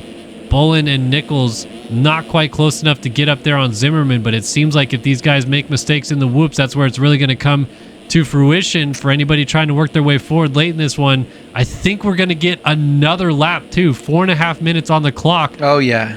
So, yeah, Briscoe with the lead coming to the flag right now will indeed check in once again before time has expired. So this is coming to 2 to go right now for Timmy Briscoe out front. Cormac second, Cobble third, Zimmerman fourth. Zimmerman's casing the finish line jump. Comes to almost a complete stop. 5-6, yeah, he was a battle. Yeah, Nichols probably saw that. Carson Bolin also maybe saw that.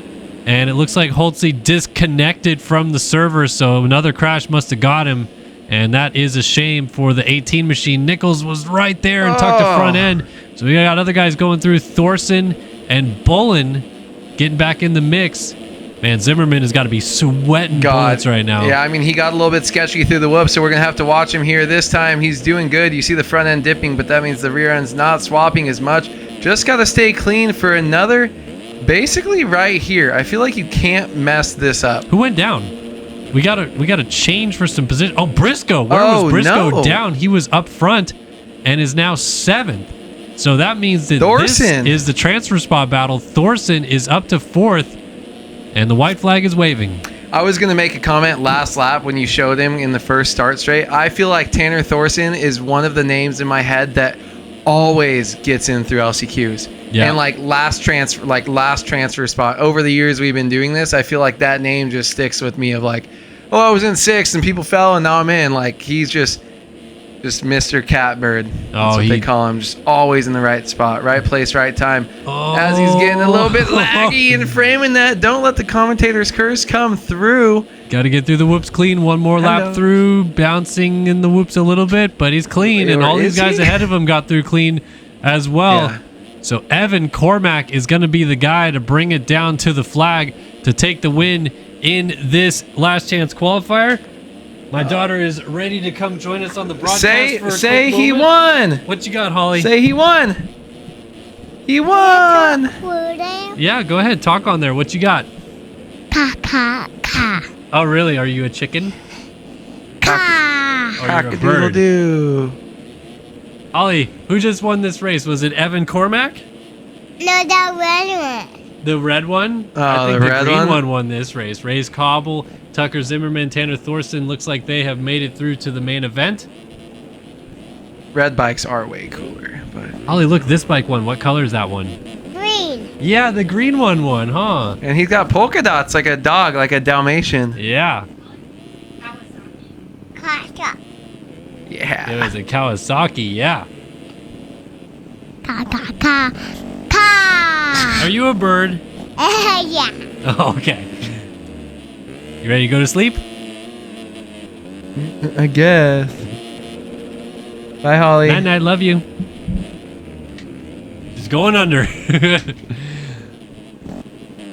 All right. So it was Cormac, Cobble, Zimmerman, and Thorson going to the main event out of this one. Everybody else missed out right there. Quick shout out to a couple Bang. people. Got the hype train rolling on, and it's DiGiorno's with a sub. Ooh. Appreciate that. And Racer D-Rat 66 also subbing. Appreciate the support. What Is that- race, Racer D? Is that Racer Rat? Is that the Racer Rat? Racer D Rat. Up late is Like 7:42, huh? The Rat? Racer the Rat? No, Racer D Rat. Maybe his name's Dylan. Mhm. Or the better Devin, as you call him. The better Devin? What does that mean? Just trying to roast D Davis. Okay. Just easy. poking my bear. Easy. No, I like him. So today I like was he said the first non-triple crown main he's missed in like ever, which sucks. Oh, or my not gosh. main, night show. Night show, yeah. Which is just a bummer. You absolutely One just hate Piece. to see it. Big anime guy. Button throw. Oh. Only 2 years, D Davis? I thought you stopped that in like 2016. He brought that all the way to 2021. What is only 2 years? D Davis ran a thumb throttle. This was like A button a throttle? crazy thing. Yeah, in like 2012, I remember, but I thought he stopped it like way back. He just says 2 years. I mean, button throttle is a little much, but I had someone comment on a video that I posted on Instagram today and said that I'm a keyboard player because you can hear it because I'm just wide open or not. So, I mean, yeah, that's basically. I played on keyboard for a while, raced some outdoors, got beat by JLV. He also played on keyboard. Thoughts Yep. on Marvin Musquin never winning a 450 title? Sad. yeah, I mean, I love him. He's one of my favorite riders. He's very nice. His wife, very hot, very nice.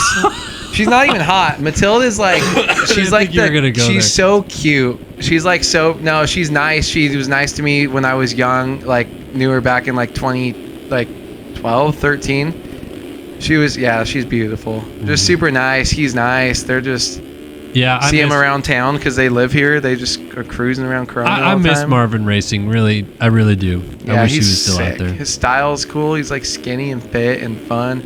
Best interviews. What is that? Skinny fit and fun. Yeah, just like me. He should wear a butt That's gonna be patches. I'm gonna make a Tinder and that's gonna be my Oh profile. my. We got some big names in this one though, folks. Jeremy Smith is the number 4 machine in this one. We got Trevor Burns, Adam Holm, J.R. Reyes, Siebold, Eaglin, Tyler Lang. You name them, they are probably in this last chance qualifier. And only 4 spots, Awood. Only 4 spots to the main event. We just saw the 18 machine of Evan Holt have to go home early tonight out of the 250 LCQ. We're going to see some big names almost certainly home early tonight out of the 450 LCQ. Second in points, Colby Eaglin is on the gate. He's got to make it to the main out of the LCQ. Let's see if he does. Pretty good start. He's going to get kind of swallowed up as 5 of Lang gets to the corner first. He's Look going at to that push 15 wide. right there. Everyone kind of pushed out, and Seth Carr gets the whole shot. I think that is Eaglin trying to jump into the race lead right now down the inside of his teammate, and he's going to do it as everyone kind of bunches up in the second corner and Seth Carr goes down. So Eaglin into the lead. Rogers, Larson, Trevor Burns with a good start. He's going down and off the track in front of Siebold, who moves up to 4th. And so the District Designs teammates who are 2nd and 3rd in the championship are in transfer spots, at least for this time being. Yeah, I mean, that was a great start. All these District Designs riders up front, split by a couple of Phil's riders. It's cool to see all their matching gear. These guys are so close. If we get off of Eaglin really quick, these 2 through 6 are like basically right there in that last corner. Look at these guys just trailing. This is crazy with the amount of speed that these guys have, but they also have the racecraft. I don't think too many of these guys are going to be doing stupid moves going up the inside right now when they're in this tight of a battle because you leave yourself open from behind. So I think we're going to see this freight train right here. That just looks ridiculous. These 6 this close. There's just so much skill and so much trust in the other racers, but one of them has got to give. Someone's going to go down soon, and we're going to have to find out who it is here. Yeah, well, Seabolt is still on the bubble spot after one complete lap. He's going to try to go to the inside right here, but that's the option line. Doesn't seem to work for a pass opportunity. But we got Ryder down out of second. That is Larson. B-Lars goes down, and that gives Seabolt a freebie position. I think he also got to second in that. Yeah, so Eaglin and Seabolt won 2. Tanner Rogers now third, and Austin Bear is on the bubble spot, but T-Lang on the 5 is right behind him trying to make something happen. Yeah, I mean, T-Lang's trying to move up. I mean, he's been around for so long. He's going to make it happen if he can. If he has the speed, he will make it happen. But these guys, I feel like for now, they just got to hold on. These races are so long when you're on these shorter tracks that you just got to kind of keep it smooth. And if you can pass the guy, pass the guy. But if you can't, just try to get away from the guys behind you. And I think that's what they're trying to do. But a lot of these guys are really close to the same speed. Not too many big separators. Yeah, well, obviously the track seems to be quite easy for these guys to figure out and still hit their marks as long as they get those whoops clean. Austin Bear crossing up is going to maintain position as he cuts across Tyler Lang's nose. But this is still an epic battle for the final transfer spot. And Jack Haley, 2019 MotoOption Supercross champ, is getting into the mix as well from 6th. Lang makes the pass stick. He's up into 4th. Bear is trying to fight back as Haley's going to triple up the inside, trying to get into 5th place. Will Haley get it done? He does. Yeah, it's crazy. Didn't even see Haley during any of the heat races. He was just kind of non-existent there, but that's kind of his identity as far as getting back into sim. Came in, dropped a couple championships, got bored of it, and just moved on to other things. And every time you try to kind of come in, he would just either have some bad luck or just not be on it. So see him here just struggling to make a LCQ is definitely a weird position, but he's definitely a great racer and smart enough. I mean, he's got the championships to show. Just like that. Down. That's not his mistake. Lane goes down. He runs into him. Haley's going to quad back on in position just like that. That was insane. Oh, my goodness. Well, that was really weird because, like, Lang got pushed wide and then, like, it seemed like a little lag bubble with Haley maybe dragged him to the ground. So Lang, just a small mistake, and it cost him massively as Haley moves up into the final transfer spot now. Austin Bear is still lurking right behind him, trying to make something happen. We also have Spencer Turley, Jared Gummison. Jeremy Smith puts Gummison on the ground, and they get up side by side. Let's see if Gummison has a little bit of retaliation coming in this next corner as we got guys going down the inside. Gummison pushes someone else out, and we got 5 guys on the wall jump together. Who's gonna down the inside? Who is that with the kill? D-Mills puts Jared Gummison in the rafters over there. I'm not sure what D-Mills is up to right now, but Gummison's trying to fight back. He wants a piece of D-Mills. This is all not even for transfer. These guys just absolutely murdering each other for 9th right now, and they're trying to work back up. T-Lang still back here. A lot of these guys just on the outside looking in. So Eaglin, Seabolt, Rogers, and Haley seems to be kind of the comfortable transfer spots right now. Austin Bear is still lurking with Spencer Turley. We'll see if anything changes there. So then Larson 7th, Lang 8th, Rockefeller 9th, and then we got all that chaos going on back there. Hollenbeck, there's Gummison, there is Smith, Daniel Mills right behind that. So this is 2 guys that just got into Jared Gummison a lap ago, and now they are right behind him again. As Gummison's got to be wondering what the heck is going on right now. He's getting absolutely teed up. He said, I don't want to be here right now. Mom, come get me. Help. Man, I mean, this is just a crazy main, and it's just, or LCQ, but that's what we knew with the amount of heavy hitters that were going to be coming in. Going to have some making it, going to have some missing it. Jack Haley's making it, and then these guys are just kind of cruising and trying to figure out what's going on. But so many, I'm just looking at the names going across the top of the screen, like trying to figure out all these people and how bummed they're going to be not making it through. Gummison just cruising back here in 11th, just little slide out. Not having a good time right now. Not having a good time. Let's go back to our lead group because it is Eaglin, and it looks like Seabolt is going to be safe as well. Tanner Rogers and Jack Haley cruising it through. So Spencer Turley is going to be just short. He's going to get a call from Moser this week, and they're going to get a column done with him as we see these guys navigate on the final lap of the race. Well, Eaglin did exactly what he needed to do, A-Wood. He got a great start, took the lead early, and took off with this one. Colby Eaglin wins the last chance qualifier in San Diego. Second in points, makes it in. And third in points, Jeremy Seabolt is going to join him in the main event tonight as he doubles his way to the line. Jack Haley's trying to steal third from Rogers at the flag. They're both in the main event as well, and that is good to see for Rogers, top 10 in points, and Haley, a former champion, makes it in. That's how stacked this LCQ was, though. Spencer Turley, Austin Bear, Rockefeller, Hollenbeck, Jeremy Smith, a single-digit guy on the 4, Jared Gummison, Brandon Larson. Gummison and B-Lars having a little bit of fisticuffs right here before the flag. Not sure if there was something going on before that as they argue over position. I can't believe all these guys are still finishing. T-Lang misses out tonight. That's a tough look for the 5. Yeah. Anthony Pachone. D-Mills crashed at least 3 more times because he's way back. Kevin Frizaka, who was top 10 at Anaheim 1, is also going home early. Austin Partillo and Seth Carr, a couple other District Designs teammates, they were hoping to all make it through. They did not. Adam Holm, Trevor Burns, J.R. Reyes, Johnny Padani, Ethan Gerst, all headed home early tonight in San Diego as these guys roll over the berm and call it an evening. I like how whoa! I think someone just got kicked out of the top 4. No, Turley's still outside looking in, and Rogers got a spot lost to Jack Haley by the looks of it. But it's the same 4. Okay. Chill out. We're good. When I see numbers change that far up, that's a lot going on. I like how the race just got so boring after a while. We're like, let's just watch these guys fight in 12th because they're just, for some reason, just murdering each other. Murdered. Ooh. Greased. That was... Ooh. Those are gross. All right, well, we'll jump back in studio with you guys, getting ready to roll for the main events here in San Diego. Seth Shirley through 2 rounds in 250 West. Andrew Wood is perfect. 2 wins for 2 tries. Does the ball continue rolling here in San Diego?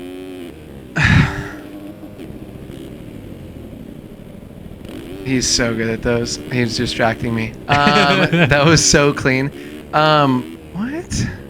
I think Shirley does. Just stop. If he lands this. All right. It almost rolled back around. You can only be so good for so long. I honestly think so. I mean, it's not perfect heat races. I think with enough time that Shirley has the skills and the racecraft and anything for even from a bad start to come back up. And kind of, I think Shirley should win these races. There were definitely a couple people in his opposite heat. I feel like they kind of surprised me more that I wasn't really expecting.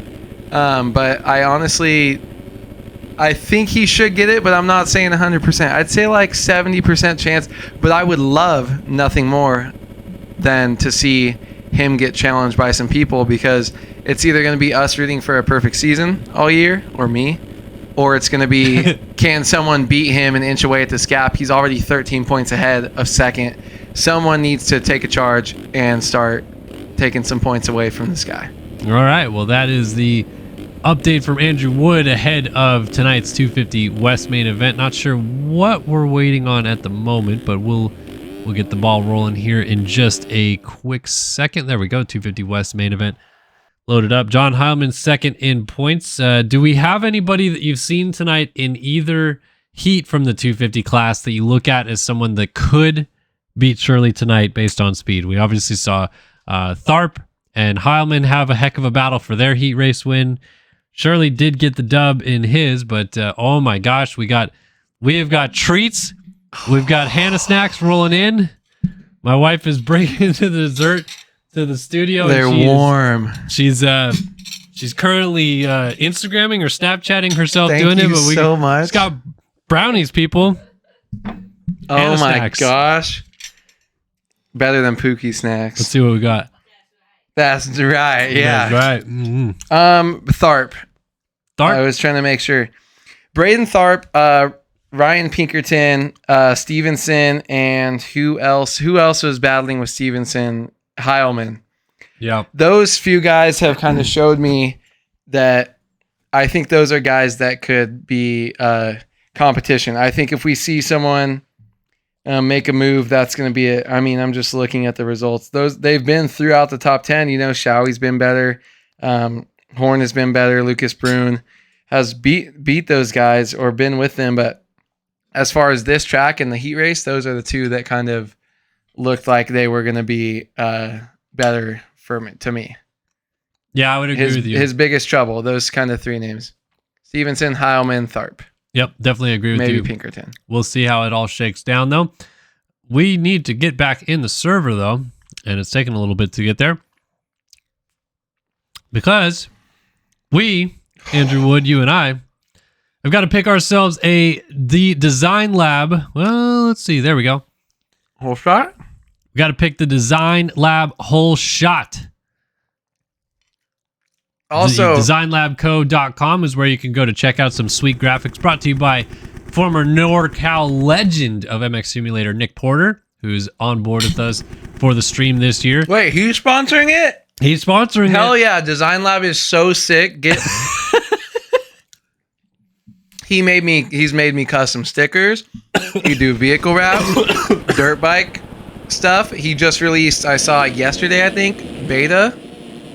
Just dropped his beta line. So if you got a beta, whatever, you're an off-road guy. Beta. Dude, Design Lab Co. Unreal. All right. Have to get Porter in that. He's such a nice guy. Whole shot guy. What do we got? It would pick one. Cooper Hunt, Alec Horn, Cepeda, I'm going Schaefer, through. Hold on. Heilman, Stevenson, Shoei, Pinkerton, Speck, Kafa, Zimmerman, Tharp, Brune, Talon, Pinkerton, Speck. Give us one. A-Wood. I'm picking Seth Shirley. Andrew Wood's got nobody. Hold on. Heilman. Wait. Yeah. Heilman. I'm trying to think of, I'm not just trying to pick with my heart. I'm trying to pick with history, and I wish we could see him on the gate for like 2 minutes. All right, here we go. He's got Heilman. I have got Seth Shirley. We're going to take a look at Colin Allen. It's time for the 250 West main event. Who's going to get the Design Lab Co. Whole Shot? Here we go. Couple guys almost looping out into the first corner. Up the inside, looks like Tharp on the 23. Maybe he's going to get there. Gets tangled up. Alec Horn with the Design Lab Co. Whole Shot. Yeah. Leads the main event. Going into the second corner, it's Horn and Kafa getting away from the rest of the field because there was a pileup. Yeah, Horn with a great start there. You're not going to believe me, but I was going to pick him. I just couldn't remember his name. And then I was panicking. But Alec Horn, what an unreal start right there. Hug the inside and get away from that trouble. You got Kafa behind you, Pinkerton, Allen, Thorson, and there's some bangers in there. But, you know, Thorson went through the LCQ. The next kind of big guy, Stevenson, Pinkerton, those are the two you got to really watch out for. If I'm Alec Horn, I'm trying to lay some heaters down early and get away from this guy that's trying to hold on to my coattails. Yep, it is Ben Kafa still right behind him. I'm trying to see where the one dub of Seth Shirley scrolling across the top of our screen is. Still have not seen him in the running order just yet. So is he 20th or worse? He is 20th place for Seth Holy Shirley. cow. The perfect season, trying to stay on the line that he wanted to get this season. It is going to be a long road for him. Let's go back and try to find where is Shirley. There he is. So he only has Talon and Tyler Shoei behind him. Seth Shirley, this is going to be quite a race to try to see where the one dub ends up in this one. A freight train of guys ahead of him, but this is a huge, huge moment for him. Yeah, he might be throwing a little rocks in last week. See how far I can get from dead last. But we might see some Seth Shirley. A lot of guys look down. At He's going to get There's 5 spots, right? Dudes 7 in spots, one actually. corner. 7? It's up to 13th. He's going to get a couple more right here. Someone down. Another one. Here's 3 more by the finish line, basically. Up to, well, it showed him 11th momentarily. He's now 12th. And yeah, some more guys getting into it right in front of him right now. So he just went from 20th to 12th in a single lap. He's got to be careful with these guys right now. Still trying to get that triple to the finish. He's down, but he does not fall off the bike. Wow. He only loses 1 spot. Oh, Is this my Seth goodness. Shirley flu game? Seth Shirley flu game. Those guys are still going at it. Race Cobble, Daniel Olson, Braden Tharp was that battle. The leaders are getting away, though. Like you mentioned, Andrew Wood, Alec Horn is taking off with this thing. He's now bringing Ryan Pinkerton with him. But if you look at the track map as we go back to first-person view, they're gone. There is nobody else with them as they are pulling out front from the rest of the field. Yeah, I mean, that's what you want to see as a leader, too. Because some guys are... I know some of these, like... I call them tryhards because some of them are. But like the guys that are still racing, like battling, so many of them are like, I blocked out my lap times. I don't look at this. I don't look at that. You can't. If you get rid of the map, I guess you could, but most of these guys aren't going in, getting rid of the map and putting in another file in there. You can see the dots, and when you can see yourself that far ahead of someone, you know, like that's going to make them not only more comfortable, but also now you're only battling with one dot up there. And look at that. Horn gets through clean, and the other rider in second went a little bit off, missed that corner, Pinkerton. Yeah. So he went wide. And so now he's just looking at that gap. Okay, cool. I got 3 seconds on him now. And then I got 10, 12, 15 seconds on the rest of the field. Horn is going to have way more confidence than he's probably ever had in a race here by seeing that big gap. And he's just going to go ride his race. Until you get to lappers, there's nothing to worry about. I mean, it's literally not even the dots. It's when he goes through these bull berms and comes back on the track the other way, and you just hear one bike behind you, and then it's clean air on either lane of the track. You don't see anybody else coming. That's got to be the feeling that certainly ignites the flames in you as Horn is trying to get away with this race lead. Pinkerton, to his credit, is coming with him, and I think running identical lap times, 56.1, 55.9. So yeah, they're staying within 2 seconds of each other as the gaps continue to open up behind them. So Keifa slipped back to third. Yeah, 12 seconds back. Yeah, Schaefer fourth, Colin Allen fifth, Cooper Hunt sixth, Tharp seventh, Stevenson eighth, Olsen now ninth, and Lucas Brune rounding out the top 10.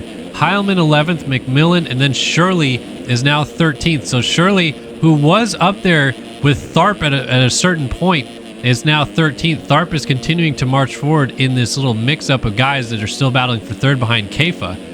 But yeah, it is our two leaders pulling away with this thing to the tune of 12 seconds on the rest of the field. Yeah, if I'm Pinkerton right now too, you got to feel so good. You see the one person you need to worry about all race. Not only does the leader have to look back at that one guy, but he gets to watch and see the little mistakes he's having and notice the little times that he's gaining. And if I'm Pinkerton, I don't even get up and try to make a pass unless he goes down that's there. I just keep riding and trying to keep him with 2 or 3 seconds. And right now he's just over 1 second away. But that's where I would be comfortable to race the whole race. You can just sit in and feel like you're riding around at a practice track and just kind of follow. But if you get too close, and then you're battling, should I go inside? Should I do this? I think right where he's at is right where he should stay for the next 15 laps if he can keep up the pace. I mean, honestly, it looks like he's inching a little bit closer on Horn here. We might have a battle for the lead on our hands in San Diego before long because Alec Horn made a couple mistakes. Didn't get the triple before the finish line jump. 56.8 to 56 flat. So there you go. 0.8 gained on the last lap alone for Ryan Pinkerton on the 68 Yogi Designs program. And look at this. He's my triple his way to the lead down the inside. Pinkerton takes over the lead in San Diego. The 68 Yamaha's out front. Nathan Zaworski somewhere is rejoicing to see it happen. Yeah, Pinkerton, man. So now he's going to have the pressure on him. Look at this. Triple on from the outside. See what can happen. He wasn't able to triple out. Pinkerton was able to shut that down. So now he's the one controlling this. These dudes are still alone by themselves, though. So this is going to be like some crazy mind games that are going through these guys' head. They're only 6 minutes in. They got 9 minutes plus a lap to go of just mano-a-mano battle. And I have a feeling that's not going to be the first lead change we see between these two. I have a feeling there's going to be some minor mistakes. Those whip sections are going to be a huge, important part throughout this race as it gets a little bit rougher. Man, but look at this. None of these guys have any fight in them. They just don't have the speed difference, I feel like, to kind of get away. Pinkerton was inching a little bit up to him when he was in second, but he doesn't look like he's hit the turbo boosters to try to run away from him right now that he's in the lead. No, it actually feels like Horn, now that he's in second, is more comfortable being in that position and chasing and trying to find a way through. Gets through the whoops really clean right there. Let's see if this triple line works. Not quite. Just case the triple on and has to funnel back in. Now we're about to run into some lap traffic, though, and that's where this will get interesting for this lead battle. They get through one guy who goes off the track. Look at this. Horn down the inside. Gonna make the pass. Look at Pinkerton, squares it back off. Let's see if he gets a good run into the finish because Horn's not going to be able to triple. Again for the Pinkerton triples side by side over the finish line jump. Does Pinkerton take it back? Oh, they go off the inside of lappers and Pinkerton blocks him. No one Horn triples. Still down the inside, going to try to block him. Pinkerton shuts the door and Horn has to square back off the line. Great action for the lead and clean as well. Wow, that was awesome. That was like textbook battling right here. Look at this. They're still wheel to wheel from the amount of squaring up and going inside. inside as Pinkerton misses a triple there. That's going to allow Horn to go back in the lead. Just like that, we're right back where we started maybe 3 laps ago, but these guys had 3 crazy laps, maybe even just 2 of straight hectic carnage. Look at that. So when the leader's going inside for that double line, it's a little bit slower than when Horn was going outside and tripling. He just could never get the triple there.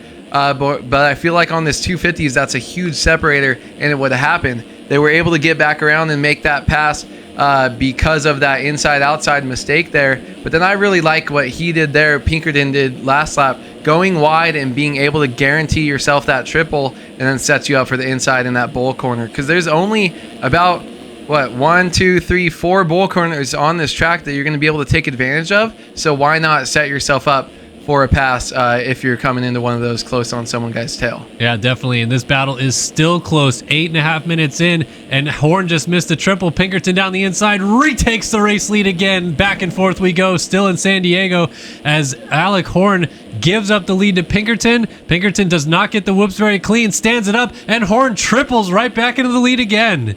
These guys battling with each other, though, is allowing Kefa to close the gap down slightly. He's now 7.6 back when he was over 12 seconds back. So as they continue to do this, this could allow others to get back into the picture.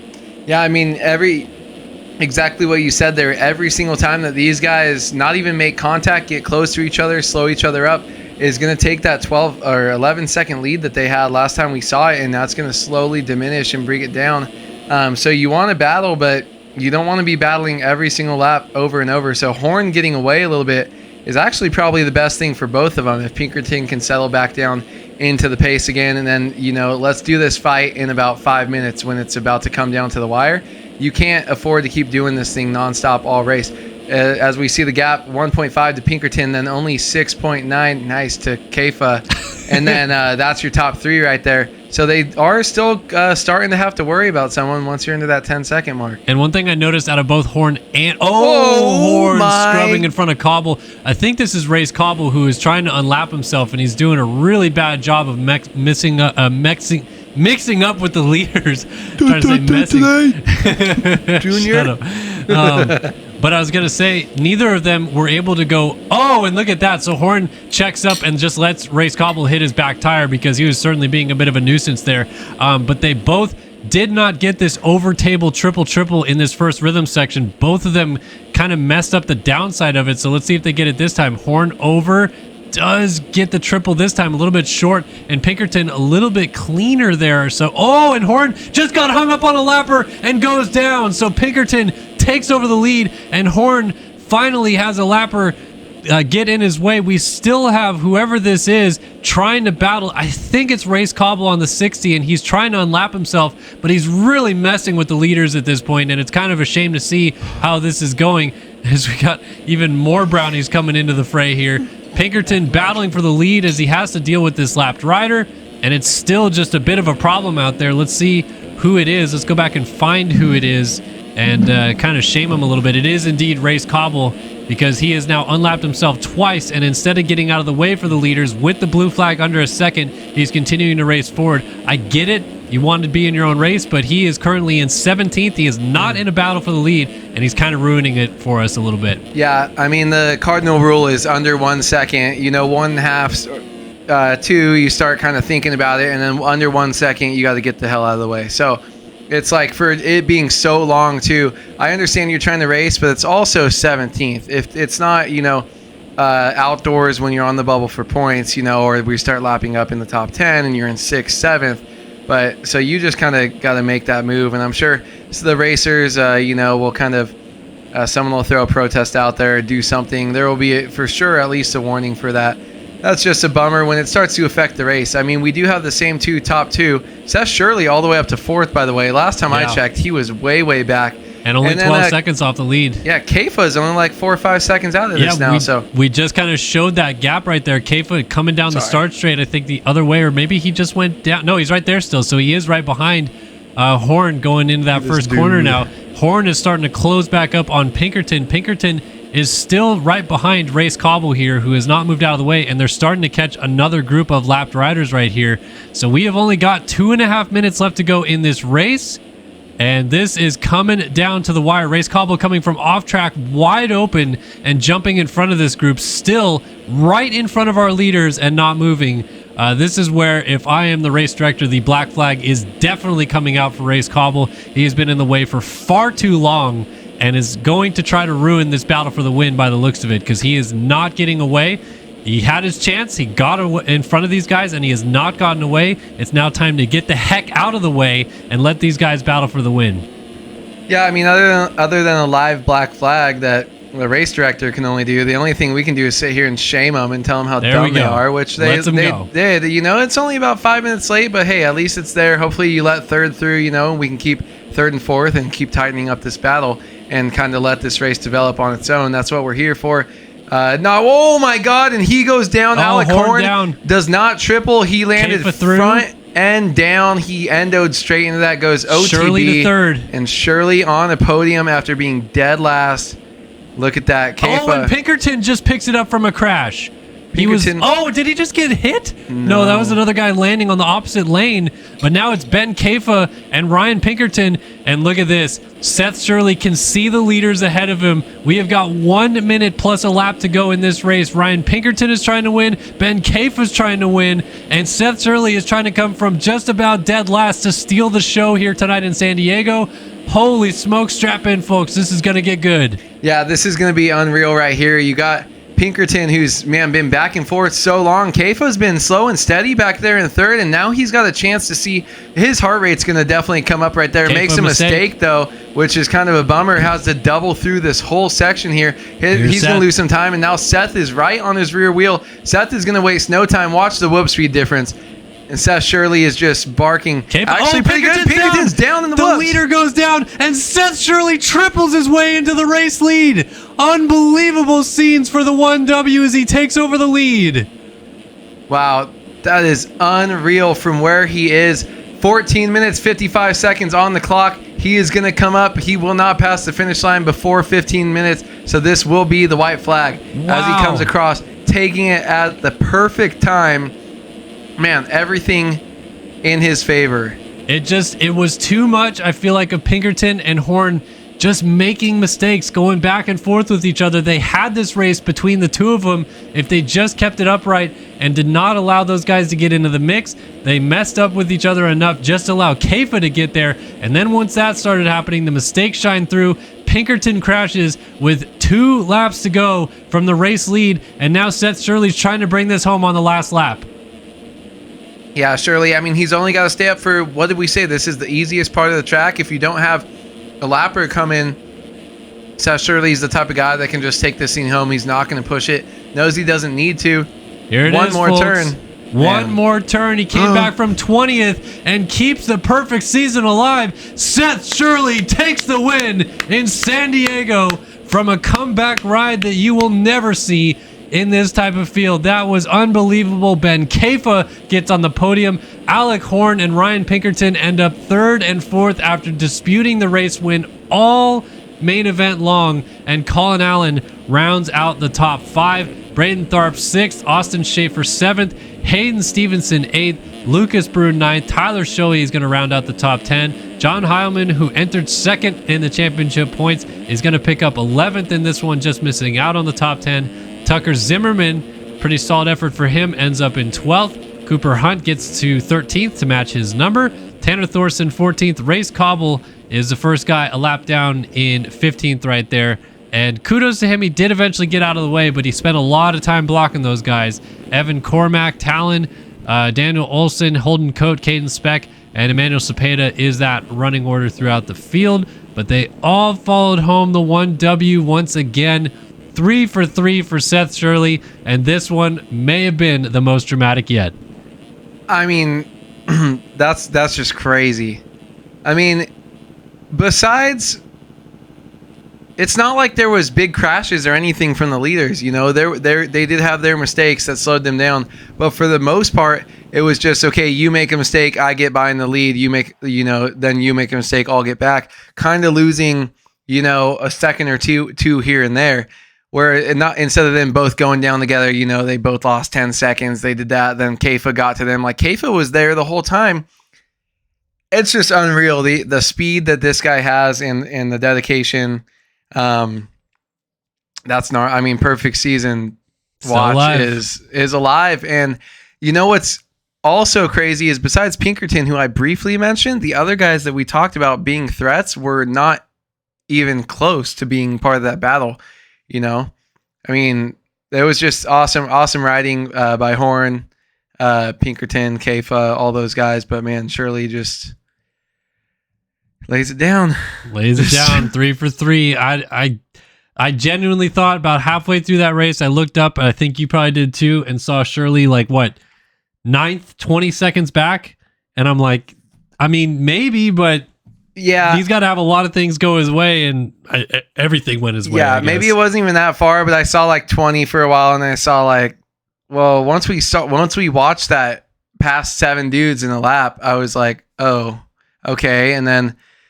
Yeah, it's slowly slowed down. And I was like, you know what? Maybe once he gets to the fast guys, he can't really get by him. But man, that's just unreal. That's just something. I mean, you can't really do in the 450 class. We've seen it pretty close though. I mean, actually, Braden Carter and those guys, Pace and Leclerc, those guys are animals. But wow, now we got this LCQ that was too big that all the good guys couldn't even get into it. So this one's just going to be stacked top to bottom. Oh, yeah. This is 450 main event time. Whole Shot Award, of course, again, is brought to you by the Design Lab Co. Visit thedesignlabco.com. Support longtime sim player Nick Porter. It would give you that whole spiel before the 250 main event. Love the work that he does over there, and we appreciate him supporting the broadcast this year. Awood, give me the Design Lab Co. Whole Shot Award here tonight in San Diego. We got Marchini, Sullivan, Leclerc, Bob Joe, Nick Sellen, Poliak, Hewen, Hubbard, Leitzel, Vial, Castellaneta, Eaglin, Walter Gebhardt,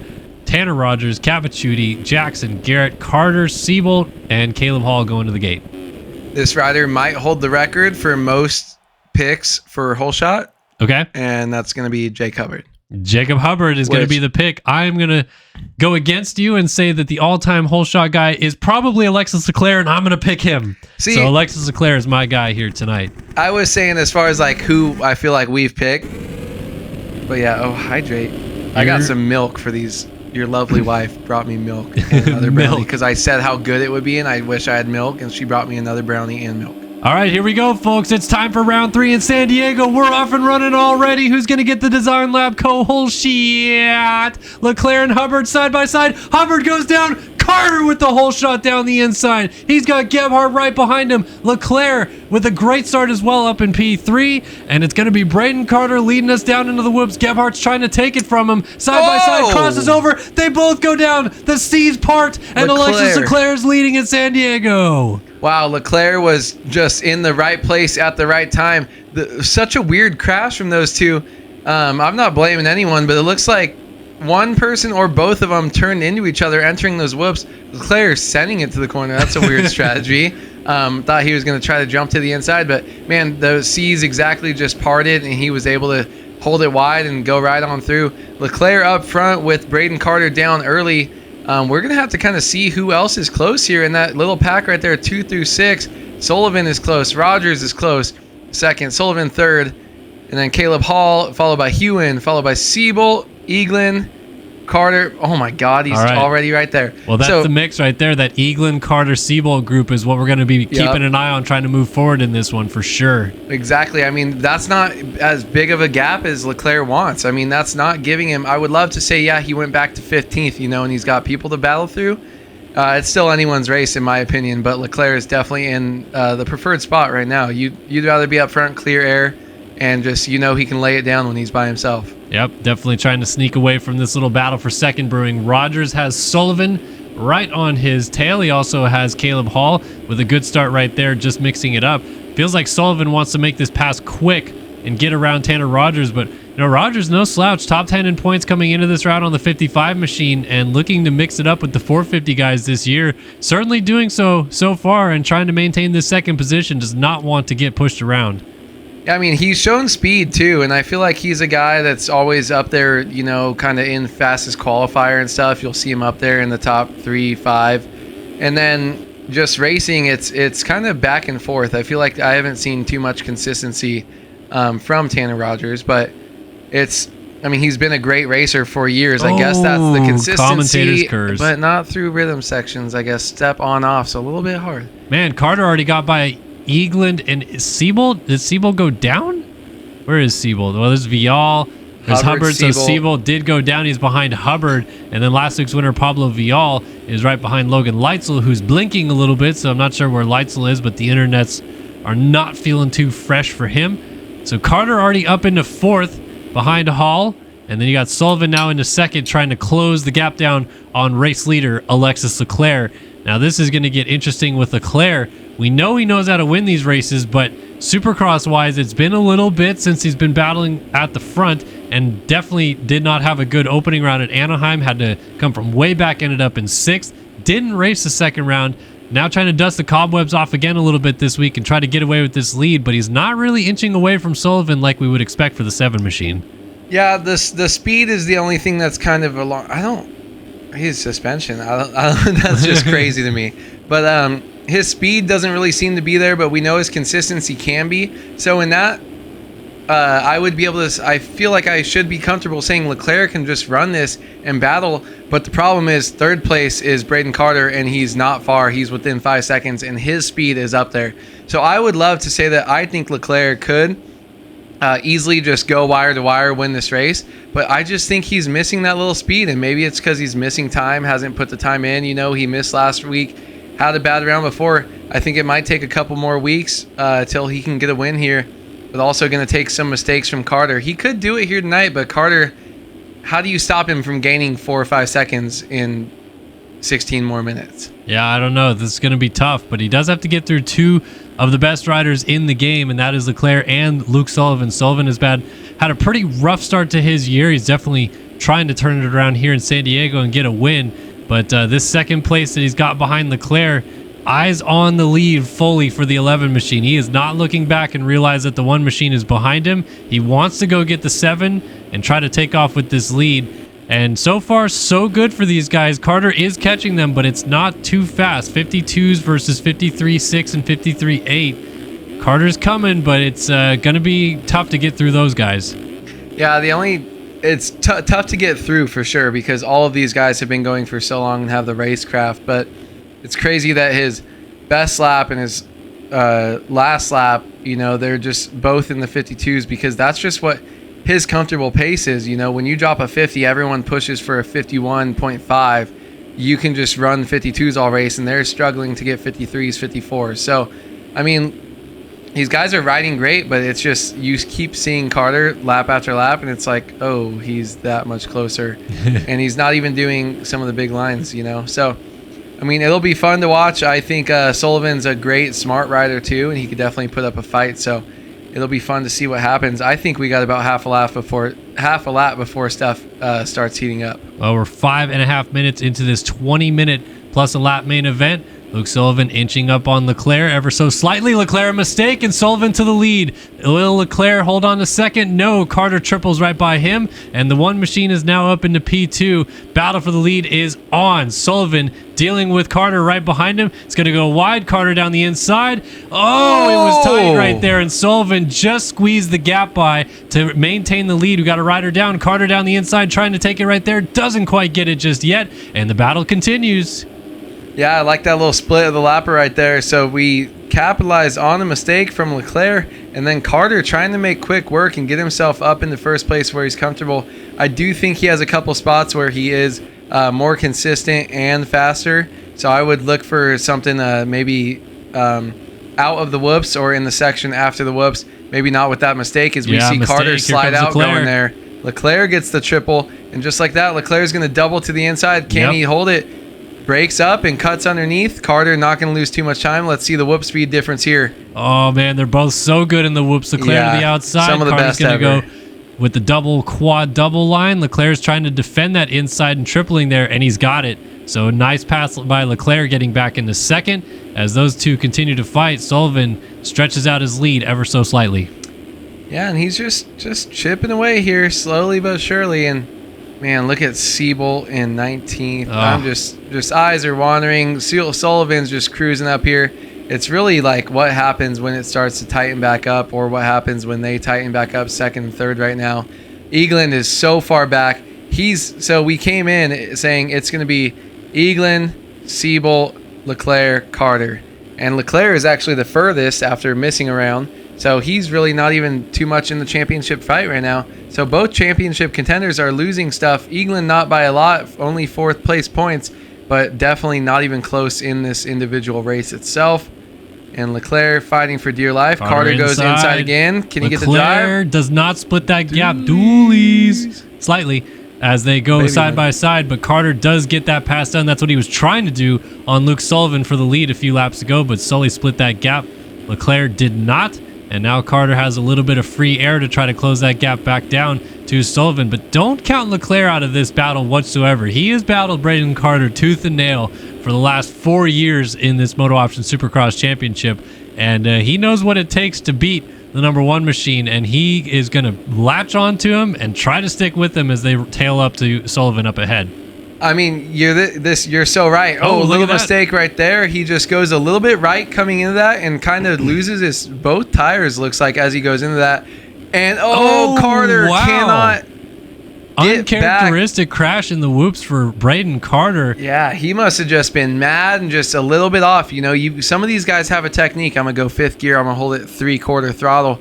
Sometimes you get a little bit antsy and just make a mistake, and that's, very uncharacteristic to see a fall from some of these top guys here.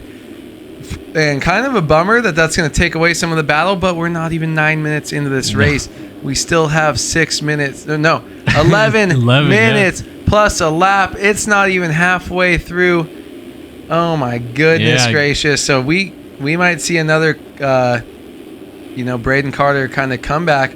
And that fight's not over. We said Leclerc doesn't have the pace. Maybe this lets Leclerc get some breathing room, because he's the only one that really knows about battling down to the wire for a championship with Braden Carter. Yep, so Eagland moves closer to Carter. He's going to be able to see him going the other way. Leclerc's still in 2nd, and the battle for the lead is starting to tighten up. 1.2 seconds in it between Alexis Leclerc and Luke Sullivan on the number 11 machine. So a couple guys looking for their first wins of the season, rebounding from some rough weeks to start out the season, and Sully leads at the halfway point coming up here, but Leclerc is inching closer in the background, and lap traffic, we saw it play a huge part in that 250 main event, A-Wood, and these 450 guys a little bit better about getting out of the way, I feel like, normally, but you also have to factor in there's a lot of Phil's ski and snowboard KTMs on the track, and also some fellow Frenchmen on the track as well. A lot of both. Whereas Sullivan, the TSCZ Productions ride, doesn't have too many teammates on the track with him tonight, so that could also factor into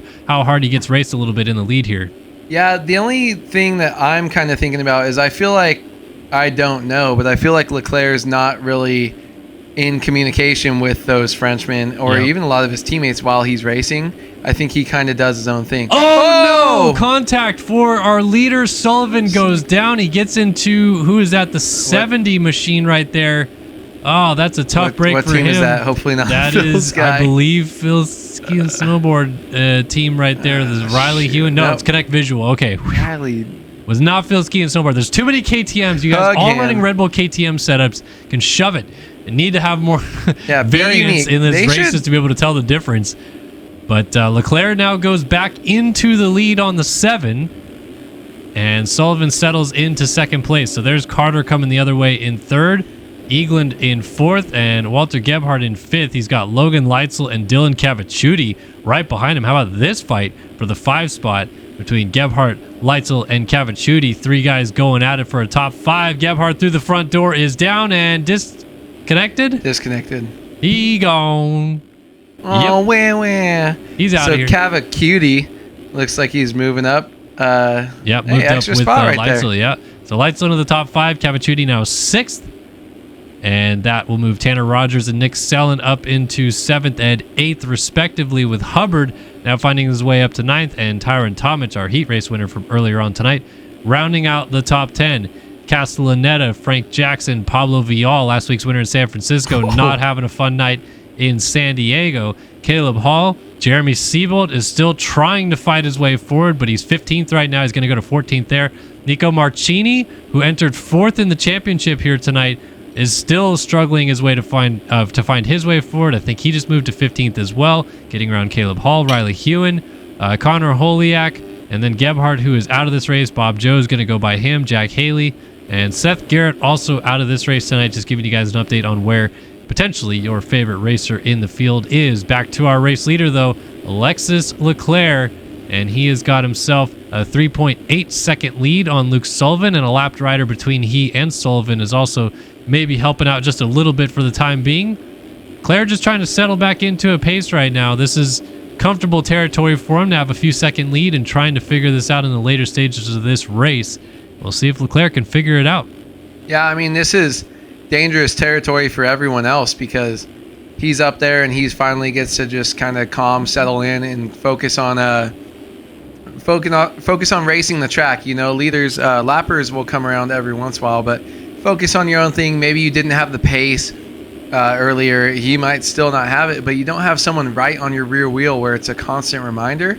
So I feel like this is going to be a very important next 5 minutes or so because you've got 4 seconds over Sullivan, and Braden Carter now has to push back past him, and you know that he's going to run into some trouble doing that. So I feel like Leclerc has a very good chance at winning this. You know, people forget Skyzor #1. Yeah, people do forget. People do be forgetting. Five-time MX Simulator national champion. That is, I like him. No question about it. Might be my friend, but Skyzor is #1 and will forever be #1.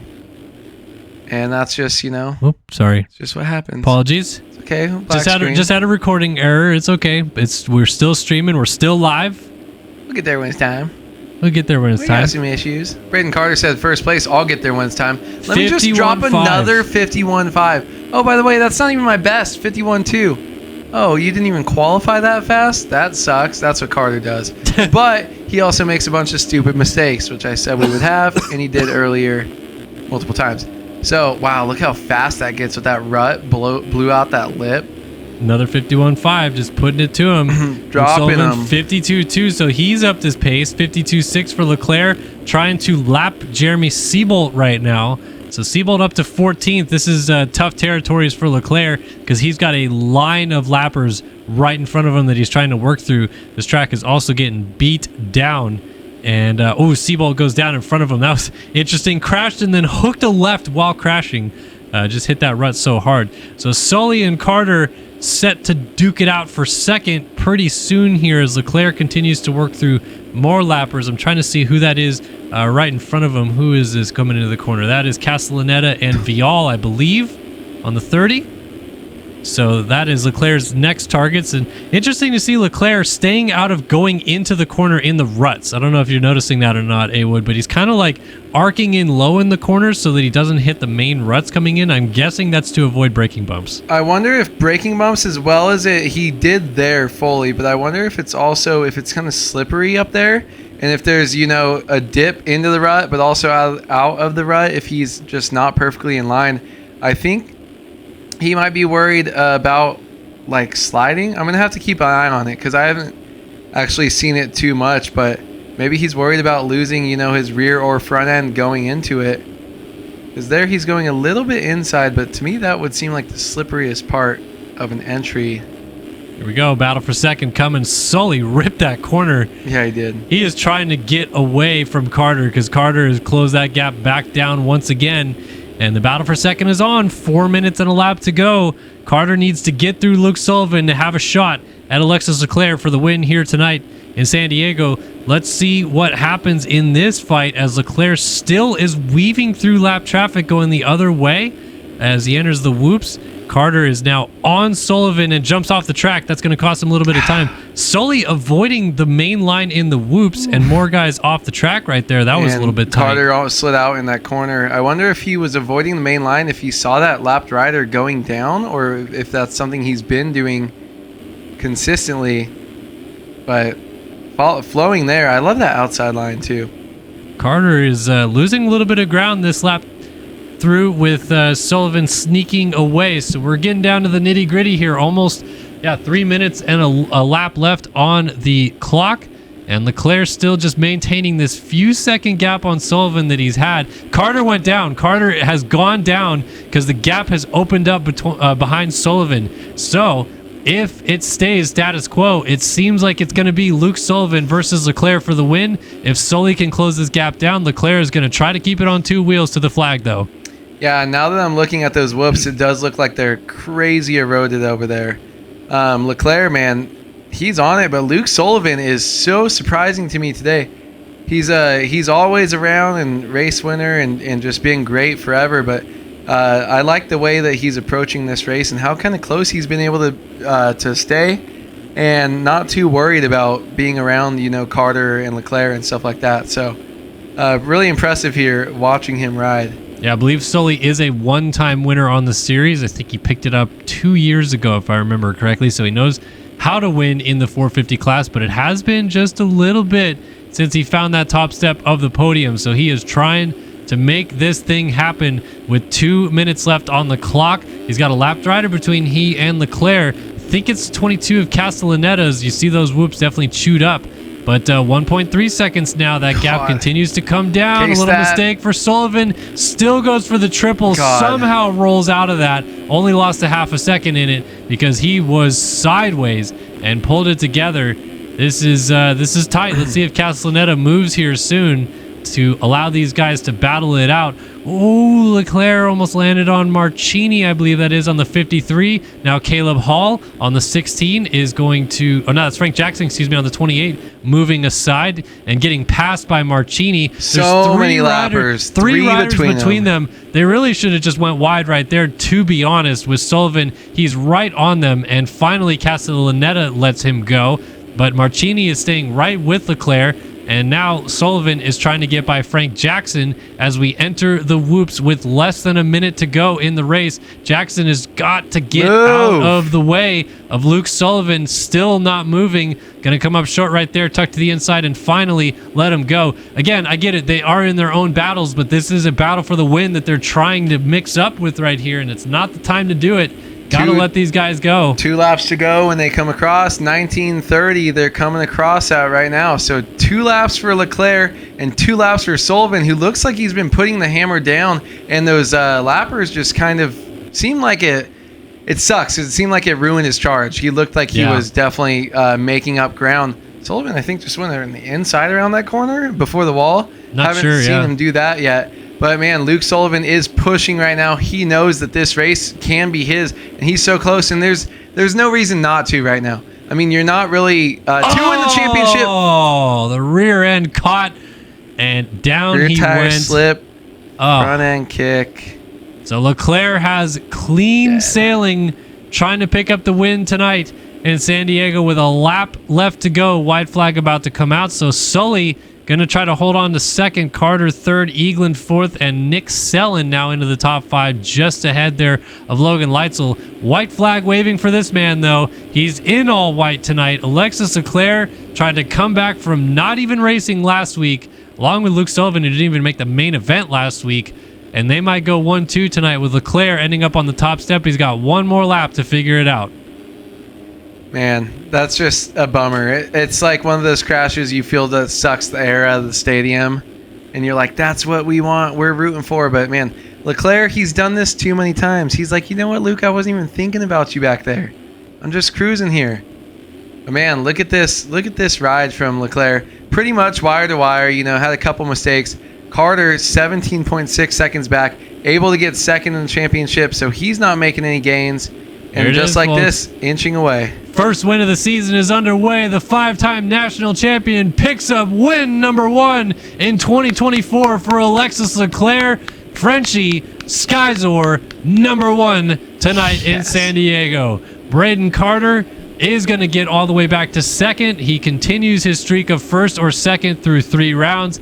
Wins the opener, second in San Francisco, second in San Diego. And Luke Sullivan, who put everything into it to try to go for the win tonight, punts Carter a little bit after the finish, ends up on the box. Colby Eaglin ends up in the 4th spot. And looks like Nick Sellen is indeed going to bring it home in 5th. So it would note it down. Nick Sellen. Wow, Nick Sellen is a bad man. He is bad. He is a threat. And that's crazy. I do feel bad for everyone else in this race from 4th to 10th, because there's no way with how that was going down that we could really get away from that battle. It was just kind of so close, little tiny mistakes here and there. And, you know, Braden had a big one earlier once he got up there that kind of took the air out of it. And then Luke Sullivan, I said it, there's no reason not to go for it. You're not up in the championship fight.